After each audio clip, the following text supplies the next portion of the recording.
ಅಖಿಲಾಂಡಕೋಟಿ ಬ್ರಹ್ಮಾಂಡ ನಾಯಕ ರಾಜಾದಿರಾಜ ಯೋಗಿ ರಾಜ ಪರಬ್ರಹ್ಮ ಶ್ರೀ ಸಚ್ಚಿದಾನಂದ ಸದ್ಗುರು ಸಾಯಿನಾಥ್ ಮಹಾರಾಜ್ ಕಿ ಜೈ. ಗುರುವಿನ ಪಾದಾರವಿಂದಗಳಿಗೆ ವಂದಿಸುತ್ತಾ ನಮಸ್ತೆ ಸ್ನೇಹಿತರೆ, ಹೇಗಿದ್ದೀರಾ? ಚೆನ್ನಾಗಿದ್ದೀರಾ? ನಾನು ಕೂಡ ಚೆನ್ನಾಗಿದ್ದೀನಿ.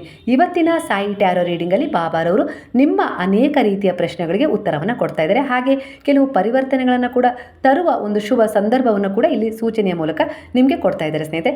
ಹಾಗೆ ಇದು ಜನರಲ್ ರೀಡಿಂಗ್ ಆಗಿರುತ್ತೆ, ಯಾವುದೇ ಕಾರಣಕ್ಕೂ ಇದು ವೈಯಕ್ತಿಕ ರೀಡಿಂಗ್ ಆಗಿರೋದಿಲ್ಲ. ಹಾಗೆ ಇದು ಟೈಮ್ಲೆಸ್ ರೀಡಿಂಗ್ ಕೂಡ ಆಗಿರುತ್ತೆ. ನೀವು ಯಾವ ಸಮಯದಲ್ಲಿ ಈ ರೀಡಿಂಗನ್ನು ನೋಡ್ತೀರೋ ಆ ಸಮಯದಿಂದ ಇದು ನಿಮಗೆ ರೆಸಿನೇಟ್ ಆಗ್ತಾ ಹೋಗುತ್ತೆ. ಮೊದಲನೆಯದಾಗಿ ಇಲ್ಲಿ ಬಾಬಾ ನಿಮಗೆ ಸಂದೇಶ ಕೊಡ್ತಾ ಇದ್ದಾರೆ, ಯಾವ ದಾರಿಯ ಮೂಲಕ ಆದರೂ ಪರವಾಗಿಲ್ಲ, ನೀವು ತಲುಪೋದು ನನ್ನನ್ನೇ ಅಂತ ಹೇಳಿ. ಅಂದರೆ ಭಿನ್ನ ಭಿನ್ನ ದೇವರ ಆಯ್ಕೆಯನ್ನು ಮಾಡಿಕೊಂಡು ಪೂಜೆ ಮಾಡಿದರೂ ಕೂಡ ಕೊನೆಗೆ ಸೇರೋದು ನೀವು ನನ್ನನ್ನೇ ಅನ್ನುವ ರೀತಿಯಲ್ಲಿ ಇಲ್ಲಿ ಬರ್ತಾ ಇದೆ. ಅಂದರೆ ಸಬ್ಕಾ ಮಾಲಿಕ್ ಏಕ ಎನ್ನುವ ರೀತಿಯಲ್ಲಿ ಬಾಬಾ ಮೊದಲನೇದಾಗಿ ಇಲ್ಲಿ ನಿಮಗೆ ಹೇಳ್ತಾ ಇದ್ದಾರೆ ಸ್ನೇಹಿತರೆ. ಎರಡನೇದಾಗಿ ಕಾರ್ಮಿಕ್ ಕ್ಲೈನ್ಸಿಂಗ್ ಕಾರ್ಡ್ ಬರ್ತಾ ಇದೆ. ಅಲ್ಲಿಗೆ ನಿಮಗೆ ಈ ಸಮಯದಲ್ಲಿ ಅಂದರೆ ಹಿಂದಿನ ದಿನಗಳಲ್ಲಿ ನೀವು ಮಾಡಿದ ತಪ್ಪುಗಳಿಗಾಗಿರ್ಬೋದು, ಇಲ್ಲ ಯಾವುದೋ ಜನ್ಮದಲ್ಲಿ ಮಾಡಿದ ತಪ್ಪುಗಳಿಗಾಗಿರ್ಬೋದು ಶಿಕ್ಷೆ ಸಿಗ್ತಾ ಇದೆ. ಆ ಶಿಕ್ಷೆಯನ್ನು ಮುಂದಿನ ದಿನಗಳಲ್ಲಿ ಪರಿವರ್ತನೆ ಮಾಡಿ ಕೊಡ್ತಾ ಇದ್ದಾರೆ. ಅದು ಒಂದು ಒಳ್ಳೆಯ ಉತ್ತಮ ದಿನಗಳಾಗಿ ಅನ್ನುವ ರೀತಿಯಲ್ಲಿ ಇಲ್ಲಿ ಮೆಸೇಜ್ ಬರ್ತಾ ಇದೆ. ಅಂದರೆ ನೀವು ನಂಬಿದ ದೇವರುಗಳಾಗಿರ್ಬೋದು, ನೀವು ನಂಬಿದ ಗುರು ಹಿರಿಯರಾಗಿರ್ಬೋದು, ಹಾಗೆ ನಿಮ್ಮ ತಂದೆ ತಾಯಿಗಳಾಗಿರ್ಬೋದು, ನಿಮಗೆ ಒಂದು ಗೈಡೆನ್ಸ್ ಕೊಡ್ತಾ ಇದ್ದಾರೆ. ಅದರ ಪ್ರಕಾರ ನೀವು ಒಂದು ಒಳ್ಳೆಯ ರೀತಿಯಲ್ಲಿ ತೀರ್ಮಾನವನ್ನು ತಗೊಂಡು ಮುಂದೆ ಸಾಗ್ತಾ ಇದ್ದಾರೆ. ಇದು ಕೂಡ ನಿಮ್ಮ ಜೀವನವನ್ನು ಬದಲಾಯಿಸುತ್ತೆ ಅನ್ನೋ ರೀತಿಯಲ್ಲಿ ಇಲ್ಲಿ ಬಾಬಾ ಹೇಳ್ತಿದ್ದಾರೆ. ಎಲ್ಲದರ ಹಿಂದೆ ಕರ್ಮ ಕಾರಣವಾಗಿರುತ್ತೆ. ಹಾಗಾಗಿ ಆ ಕರ್ಮವನ್ನು ಒಳ್ಳೆಯ ರೀತಿಯಲ್ಲಿ ಪರಿವರ್ತನೆ ಮಾಡುವ ಕೆಲಸವನ್ನು ನಾನು ಮಾಡ್ತಾ ಇದ್ದೀನಿ, ನನ್ನ ಮೇಲೆ ನಂಬಿಕೆ ಇಡು, ಎಲ್ಲ ಒಳ್ಳೆಯದಾಗುತ್ತೆ ಅನ್ನೋ ರೀತಿಯಲ್ಲಿ ಮೆಸೇಜ್ ಕೊಡ್ತಾ ಇದ್ದಾರೆ. ಹಾಗೆ ನಿಮ್ಮ ಗ್ರೋತ್ ಕೂಡ ಆಗ್ತಾ ಇದೆ. ಅಂದರೆ ಹಾಗೆ ನಿಮ್ಮ ಜೀವನದಲ್ಲಿ ನೀವು ಒಂದು ಒಳ್ಳೆಯ ಪರಿವರ್ತನೆಯನ್ನು ಹೊಂದುತ್ತಾ ಇದ್ದಾರೆ. ಅದು ಮಾನಸಿಕವಾಗಿರ್ಬೋದು, ದೈಹಿಕವಾಗಿರ್ಬೋದು, ಹಾಗೆ ಕೆಲಸದಲ್ಲಾಗಿರ್ಬೋದು, ಇನ್ಯಾವುದೇ ರೀತಿ ವಿಚಾರಗಳಲ್ಲಾಗಿರ್ಬೋದು. ಅಂದರೆ ಸಕಾರಾತ್ಮಕ ವಿಚಾರಗಳನ್ನು ನಿಮ್ಮ ಮನಸ್ಸಲ್ಲಿ ಈ ಸಮಯದಲ್ಲಿ ನೀವು ಮೂಡಿಸ್ಕೊಳ್ತಾ ಇದ್ದೀರಿ. ಅಂದರೆ ಇದು ಕೂಡ ಒಂದು ಗ್ರೋತ್ ಆಗಿರುತ್ತೆ, ಅಂದರೆ ಉತ್ತಮ ಬೆಳವಣಿಗೆ ಆಗಿರುತ್ತೆ ನಿಮ್ಮ ಮುಂದಿನ ಭವಿಷ್ಯಕ್ಕಾಗಿ ಅನ್ನುವ ರೀತಿಯಲ್ಲಿ ಇಲ್ಲಿ ಮೆಸೇಜ್ ಬರ್ತಾ ಇದೆ. ಹಾಗೆ ಈ ಸಮಯದಲ್ಲಿ ನೀವು ಒಂದು ದೃಢವಾದ ವಿಶ್ವಾಸವನ್ನಿಟ್ಟು ಎಷ್ಟು ಬಾಬಾರವರಲ್ಲಿ ಸಮರ್ಪಣೆ ಆಗ್ತಾ ಇದ್ರೋ, ಧ್ಯಾನ ಮಾಡ್ತಾ ಇದ್ರೋ, ನಾಮಸ್ಮರಣೆ ಮಾಡ್ತಾ ಇದ್ರೋ, ಪ್ರಾರ್ಥನೆ ಮಾಡ್ತಾ ಇದ್ರೋ, ಸಂಕಲ್ಪ ಮಾಡ್ತಾ ಇದ್ರೋ, ಅದು ಯಾವುದೇ ರೀತಿ ಸೇವೆ ಮಾಡ್ತಾ ಇರ್ಬೋದು, ದಾನ ಧರ್ಮ, ಪ್ರಾಣಿ ಪಕ್ಷಿಗಳ ಸೇವೆ, ಮರಗಿಡಗಳ ಸೇವೆ, ಪ್ರಕೃತಿಯ ಸೇವೆ, ನಿಸ್ಸಹಾಯಕರ ಸೇವೆ ಆಗಿರ್ಬೋದು, ಇಲ್ಲ ನಿಮ್ಮನ್ನು ನೀವು ಅರಿತುಕೊಳ್ಳುವ ಒಂದು ಪ್ರಾಮಾಣಿಕ ಪ್ರಯತ್ನ ಆಗಿರ್ಬೋದು, ಇವೆಲ್ಲವೂ ಕೂಡ ವ್ಯರ್ಥ ಆಗ್ತಾ ಇಲ್ಲ. ಇವೆಲ್ಲವೂ ಕೂಡ ಫಲದ ರೂಪದಲ್ಲಿ ನಿಮ್ಮ ಬಳಿ ಬರ್ತಾ ಇದೆ ಅನ್ನುವ ರೀತಿಯಲ್ಲಿ ಬಾಬಾ ಹೇಳ್ತಾ ಇದ್ದಾರೆ. ಅಂದರೆ ಒಂದು ಬೆಳಕಿನ ರೂಪದಲ್ಲಾಗಿರ್ಬೋದು, ಒಂದು ಒಳ್ಳೆಯ ಅವಕಾಶಗಳ ರೂಪದಲ್ಲಾಗಿರ್ಬೋದು, ಒಂದು ಪರಿವರ್ತನೆಯ ರೂಪದಲ್ಲಾಗಿರ್ಬೋದು, ಇಲ್ಲ ಅಂದರೆ ನಿಮ್ಮನ್ನು ಕೆಲವರು ಅರ್ಥ ಮಾಡಿಕೊಂಡು ನಿಮ್ಮ ಜೀವನಕ್ಕೆ ಮರಳಿ ಬರೋದಾಗಿರ್ಬೋದು ಅನ್ನುವ ರೀತಿಯಲ್ಲಿ ಇಲ್ಲಿ ವಿಚಾರ ರೆಸಿನೇಟ್ ಆಗ್ತಾ ಹೋಗ್ತಾ ಇದೆ. ಇಲ್ಲಿ ಬಾಬಾ ಯಾವ ರೀತಿಯ ರೀಡಿಂಗನ್ನು ಕೊಡ್ತಾರೋ ಅದನ್ನೇ ನಾನು ನಿಮಗೆ ತಿಳಿಸ್ತಾ ಇದ್ದೀನಿ. ನೀವು ಬಾಬಾರವರ ಜೊತೆ ಯಾವ ರೀತಿ ಕನೆಕ್ಟ್ ಆಗಿರ್ತೀರೋ, ಯಾವ ರೀತಿ ಮಾತುಕತೆಯನ್ನು ಮಾಡಿರ್ತೀರೋ, ಹಾಗೆ ನಿಮಗೆ ಈ ಪ್ರಶ್ನೆಗಳಿಗೆ ಉತ್ತರ ಕೂಡ ಇಲ್ಲಿ ಸಿಗ್ತಾ ಹೋಗುತ್ತೆ. ಈ ಸಮಯದಲ್ಲಿ ನೀವು ಒಂದು ಒತ್ತಡದಲ್ಲಿದ್ದೀರಾ, ಜೀವನ ಕೆಲವು ರೀತಿ ಕಠಿಣತೆಗಳನ್ನು ನಿಮ್ಮ ಜೀವನಕ್ಕೆ ತಂದಿದೆ. ಅಂದರೆ ನಿಮ್ಮ ಜೀವನದಲ್ಲಿ ಏರಿಳಿತವನ್ನು ನೀವೀಗ ಕಾಣ್ತಾ ಇದ್ದೀರಾ. ಅಂದರೆ ಒಂದು ಮುಗ್ಧ ಮಗು ಯಾವ ರೀತಿ ಜೀವನವನ್ನು ಯಾವುದೇ ರೀತಿ ಚಿಂತೆ ಇಲ್ಲದೆ ನಿಶ್ಚಿಂತೆಯಿಂದ ಜೀವಿಸುತ್ತಾ ಆ ರೀತಿ ಜೀವನ ನಿಮ್ಮದಾಗಿಲ್ಲ. ಅಂದರೆ ಚಿಂತೆಯಿಂದ ನಿಮ್ಮ ಜೀವನ ತುಂಬಿದೆ. ಕೆಲವು ಸಮಸ್ಯೆಗಳಿಂದಾಗಿರ್ಬೋದು, ಕೆಲವರು ಕೊಡ್ತಾ ಇರೋ ನೋವಿನಿಂದಾಗಿರ್ಬೋದು, ಆಡುವ ಮಾತುಗಳಿಂದಾಗಿರ್ಬೋದು, ನೀವು ಪ್ರೀತಿ ಮಾಡೋರು ನಿಮ್ಮನ್ನು ಬಿಟ್ಟು ದೂರ ಹೋಗಿರೋದ್ರಿಂದ ಆಗಿರ್ಬೋದು, ಇಲ್ಲ ಅಂದರೆ ನೀವು ಪ್ರೀತಿ ಮಾಡೋರು ನಿಮಗೆ ಈ ಸಮಯದಲ್ಲಿ ಸಿಗ್ತಾ ಇಲ್ಲ ಅನ್ನೋ ವಿಚಾರದಲ್ಲಾಗಿರ್ಬೋದು, ನೀವು ಕೆಲವು ನೋವುಗಳನ್ನು ಈ ಸಮಯದಲ್ಲಿ ಅನುಭವಿಸ್ತಾ ಇದ್ದೀರಾ. ಹಾಗೆ ನಿಮ್ಮ ಜೀವನದಲ್ಲಿ ಕೆಲವು ಪರಿವರ್ತನೆಗಳನ್ನು ತಂದ್ಕೊಳ್ಳೋಕ್ಕೆ ನೀವು ಬಹಳಷ್ಟು ಶ್ರಮ ಪಟ್ಟಿದ್ದೀರಾ, ಆದರೂ ಕೂಡ ಯಾವುದೇ ರೀತಿ ಪರಿವರ್ತನೆ ಕೂಡ ಆಗಿಲ್ಲ ಅನ್ನೋ ರೀತಿಯಲ್ಲಿ ಇಲ್ಲಿ ನಿಮಗೆ ಒಂದು ಕೊರಗು ಕಾಡ್ತಾ ಇದೆ. ಆ ಪರಿವರ್ತನೆ ತಂದ್ಕೊಳ್ಬೇಕು ಅಂತೇಳಿ ನೀವು ಪ್ರಾಮಾಣಿಕವಾಗಿ ಪ್ರಯತ್ನವನ್ನು ಮಾಡ್ತಾ ಇದ್ದೀರಾ, ಆದರೆ ಯಾಕೋ ಏನೋ ಅಡ್ಡಿ ಆತಂಕಗಳು ಬರ್ತಾ ಇದ್ದಾವೆ ಅಂತ ಹೇಳಿ ಇಲ್ಲಿ ನಿಮಗೆ ಅನಿಸ್ತಾ ಇದೆ. ಆದರೆ ಇಲ್ಲಿ ಬಾಬಾ ನಿಮಗೆ ಹೇಳ್ತಾ ಇದ್ದಾರೆ, ಕೆಲವೊಂದು ಸಾರಿ ನಿಮ್ಮಲ್ಲಿ ಮೂಡುವ ನಕಾರಾತ್ಮಕತೆಯೇ ನಿಮ್ಮ ಜೀವನದಲ್ಲಿ ಅಡ್ಡಿ ಆತಂಕಗಳನ್ನು ಉಂಟು ಮಾಡ್ತಾ ಇದೆ ಅನ್ನೋ ರೀತಿಯಲ್ಲಿ ಇಲ್ಲಿ ಬಾಬಾ ನಿಮಗೆ ನೇರವಾಗಿ ಆದೇಶ ಮಾಡ್ತಾ ಇದ್ದಾರೆ. ಹಾಗೆ ಕೆಲವರು ಈ ಸಮಯದಲ್ಲಿ ಈ ರೀಡಿಂಗನ್ನು ನೋಡ್ತಾ ಇರೋರು, ಇಲ್ಲ ಮೊದಲೇ ಈ ರೀತಿಯ ಯೋಚನೆಗಳನ್ನು ನಿಮ್ಮ ಮನಸ್ಸಲ್ಲಿ ಇಟ್ಕೊಂಡು ಈ ರೀಡಿಂಗನ್ನು ನೋಡ್ತಾ ಇದ್ದೀರಾ ಅನ್ನೋ ರೀತಿಯಲ್ಲಿ ಇಲ್ಲಿ ವಿಚಾರ ಮೂಡ್ತಾ ಇದೆ. ಅಂದರೆ ಬಾಬಾ ನಿಮ್ಮ ಪಾದಗಳಿಗೆ ಶರಣಾದ ಮೇಲೆ ನಾನು ಯಾರಿಗೂ ಕೂಡ ಕೆಟ್ಟದನ್ನು ಬಯಸಿಲ್ಲ, ಮಾಡಿಲ್ಲ, ಆ ರೀತಿ ಯೋಚನೆ ಕೂಡ ಮಾಡಿಲ್ಲ. ಆದರೂ ಜನರು ನನ್ನ ಬಗ್ಗೆ ಏನೇನೋ ಮಾತಾಡ್ತಾರೆ. ನನ್ನ ಸಂಬಂಧದವರಾಗಿರ್ಬೋದು, ಹತ್ತಿರದವರಾಗಿರ್ಬೋದು, ಇಲ್ಲ ಬೇರೆಯವರಾಗಿರ್ಬೋದು, ನನ್ನ ಸುತ್ತಮುತ್ತ ಅಂದರೆ ನೀವು ಕೆಲಸ ಮಾಡೋ ಜಾಗದಲ್ಲಾಗಿರ್ಬೋದು, ನನ್ನ ಬಗ್ಗೆ ಸರಿಯಾಗಿ ಮಾತಾಡ್ತಾ ಇಲ್ಲ, ಅವರು ನನ್ನಿಂದ ದೂರವಿರಲು ಬಯಸ್ತಾ ಇದ್ದಾರೆ ಅನ್ನುವ ರೀತಿ ನಿಮಗೆ ಅನ್ನಿಸ್ತಾ ಇದೆ. ಯಾವುದೇ ರೀತಿ ಕಾರಣ ಇಲ್ಲದೆ ಈ ರೀತಿ ಮಾಡ್ತಾ ಇರೋದ್ರಿಂದ ಕೆಲವು ಬಾರಿ ನಿಮ್ಮನ್ನೇ ನೀವು ಪ್ರಶ್ನೆ ಮಾಡ್ಕೊಳ್ತಾ ಇದ್ದೀರಾ, ನಾನು ಏನು ಮಾಡಿದೆ, ಯಾಕೆ ಹೀಗಾಯಿತು ಅಂತ ಹೇಳಿ ನಿಮ್ಮನ್ನು ನೀವು ಕೇಳ್ಕೊಳ್ತಾ ಇದ್ದೀರಾ. ಆದರೂ ಕೂಡ ನಿಮಗೆ ಯಾವ ಉತ್ತರ ಕೂಡ ಸಿಗ್ತಾ ಇಲ್ಲ. ರಾತ್ರಿ ಮಲಗಿದಾಗ ಒಬ್ಬೊಬ್ಬರೇ ಬಿಕ್ಕಿ ಬಿಕ್ಕಿ ಅಳ್ತೀರಾ, ಹಾಗೆ ಆತ್ಮಹತ್ಯೆ ಮಾಡಿಕೊಳ್ಳುವ ರೀತಿಯಲ್ಲೂ ಕೂಡ ಯೋಚನೆ ಮಾಡ್ತಾ ಇದ್ದೀರಾ. ಹಾಗೆ ಕೆಲವೊಂದು ಸಾರಿ ನಿಮ್ಮನ್ನೇ ನೀವು ಸಮಾಧಾನ ಕೂಡ ಮಾಡ್ಕೊಳ್ತಾ ಇದ್ದೀರಾ ಅನ್ನೋ ರೀತಿಯಲ್ಲಿ ಇಲ್ಲಿ ವಿಚಾರ ರೆಸಿನೇಟ್ ಆಗ್ತಾ ಇದೆ. ಇಲ್ಲಿ ಬಾಬಾ ನಿಮಗೆ ಯಾವ ರೀತಿಯ ಉತ್ತರ ಕೊಡ್ತಾ ಇದ್ದಾರೆ ಅಂದರೆ, ಉದಾಹರಣೆಯಾಗಿ ನಿಮ್ಮ ಮಕ್ಕಳು ನಿಮ್ಮ ಜೊತೆ ಸರಿಯಾಗಿ ಮಾತಾಡ್ತಾ ಇಲ್ಲ, ನಿಮ್ಮನ್ನು ಪ್ರೀತಿಸ್ತಾ ಇಲ್ಲ, ಹಾಗೆ ಮೊದಲಿನಂತೆ ನಿಮ್ಮ ಜೊತೆ ಒಂದು ಒಳ್ಳೆಯ ರೀತಿಯಲ್ಲಿ ವ್ಯವಹರಿಸ್ತಾ ಇಲ್ಲ. ಅದು ಮಕ್ಕಳ ವಿಚಾರ ಆಗಿರ್ಬೋದು, ತಾಯಿ ಮಕ್ಕಳ ವಿಚಾರದಲ್ಲಿ. ಅದೇ ಗಂಡ ಹೆಂಡತಿಯ ಸಂಬಂಧದಲ್ಲಿ ಮೊದಲಿನಂತೆ ನನ್ನ ಗಂಡ ಇಲ್ಲ, ಮೊದಲಿನಂತೆ ನನ್ನ ಹೆಂಡತಿ ಇಲ್ಲ, ನನ್ನನ್ನು ಪ್ರೀತಿ ಮಾಡ್ತಾ ಇಲ್ಲ, ಅರ್ಥ ಮಾಡ್ಕೊಳ್ತಾ ಇಲ್ಲ, ನಾನು ಏನೇ ಮಾಡಿದರೂ ಕಿರಿಕಿರಿ ಮಾಡ್ತಾರೆ, ತಪ್ಪು ಹುಡುಕ್ತಾರೆ ಅನ್ನೋ ವಿಚಾರ ಆಗಿರ್ಬೋದು. ಇಲ್ಲ ಪ್ರೇಮಿಗಳ ಮಧ್ಯೆ ಯಾವುದೋ ರೀತಿಲಿ ಅಂದರೆ ಅವರು ನನ್ನನ್ನು ಬಿಟ್ಟು ಬೇರೆಯವ್ರ ಕಡೆ ಹೋಗ್ತಾ ಇದ್ದಾರೆ, ಆಕರ್ಷಣೆ ಆಗ್ತಾ ಇದ್ದಾರೆ, ನನ್ನನ್ನು ವಂಚಿಸ್ತಾ ಇರ್ಬೋದಾ, ಇಲ್ಲ ವಂಚನೆ ಮಾಡ್ತಾರಾ ಅನ್ನೋ ವಿಚಾರದಲ್ಲಿ ಆಗಿರ್ಬೋದು.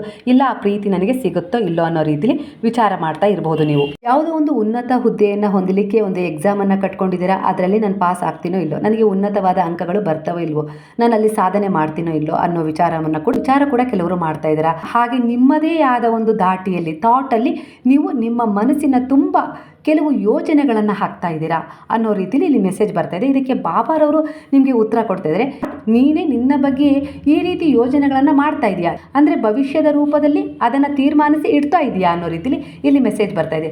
ಅಂದರೆ ಯಾಕೆ ಈ ರೀತಿ ಹೇಳ್ತಾ ಇದ್ದಾರೆ ಅಂದರೆ, ನೀವು ನಿಮ್ಮ ಎದುರಿಗಿರುವ ವ್ಯಕ್ತಿ ಹಾಗೆ ಅಂದ್ಕೊಳ್ತಾರಾ, ಹೀಗೆ ಅಂದ್ಕೊಳ್ತಾರಾ, ಹಾಗೆ ಮಾಡ್ಬೋದಾ, ಮಾಡ್ತಾ ಇರೋದು ತಪ್ಪು, ಈ ರೀತಿಯಾಗಿ ನೀವು ಜಡ್ಜ್ ಮಾಡ್ತಾ ಇದ್ದೀರಾ, ನಿಮ್ಮೊಳಗೆ ಅವರಿಗೆ ಜಡ್ಜ್ಮೆಂಟ್ ಕೊಡ್ತಾ ಇದ್ದೀರಾ. ಹಾಗಾಗಿ ಅವರ ಮೇಲೆ ಅದು ನೇರವಾಗಿ ಪರಿಣಾಮ ಬೀರುತ್ತೆ. ನಿಮ್ಮ ಮನಸ್ಸು ಯಾವುದರ ಬಗ್ಗೆ ಚಿಂತನೆ ಮಾಡುತ್ತೋ, ಯೋಚನೆ ಮಾಡುತ್ತೋ, ಅದು ಒಂದು ಊರ್ಜೆಗಳ ಮೂಲಕ ನೇರವಾಗಿ ಹೋಗಿ ಆ ಆತ್ಮವನ್ನು ತಲುಪುತ್ತೆ. ಅಂದರೆ ನಿಮ್ಮ ಎದುರಿಗಿರುವ ಆತ್ಮವನ್ನು ಅಂದರೆ ನಿಮಗೆ ಅರ್ಥ ಆಗುವಂತೆ ಇನ್ನೂ ಸ್ವಲ್ಪ ಬಿಡಿಸಿ ಹೇಳ್ತೀನಿ ಕೇಳಿ.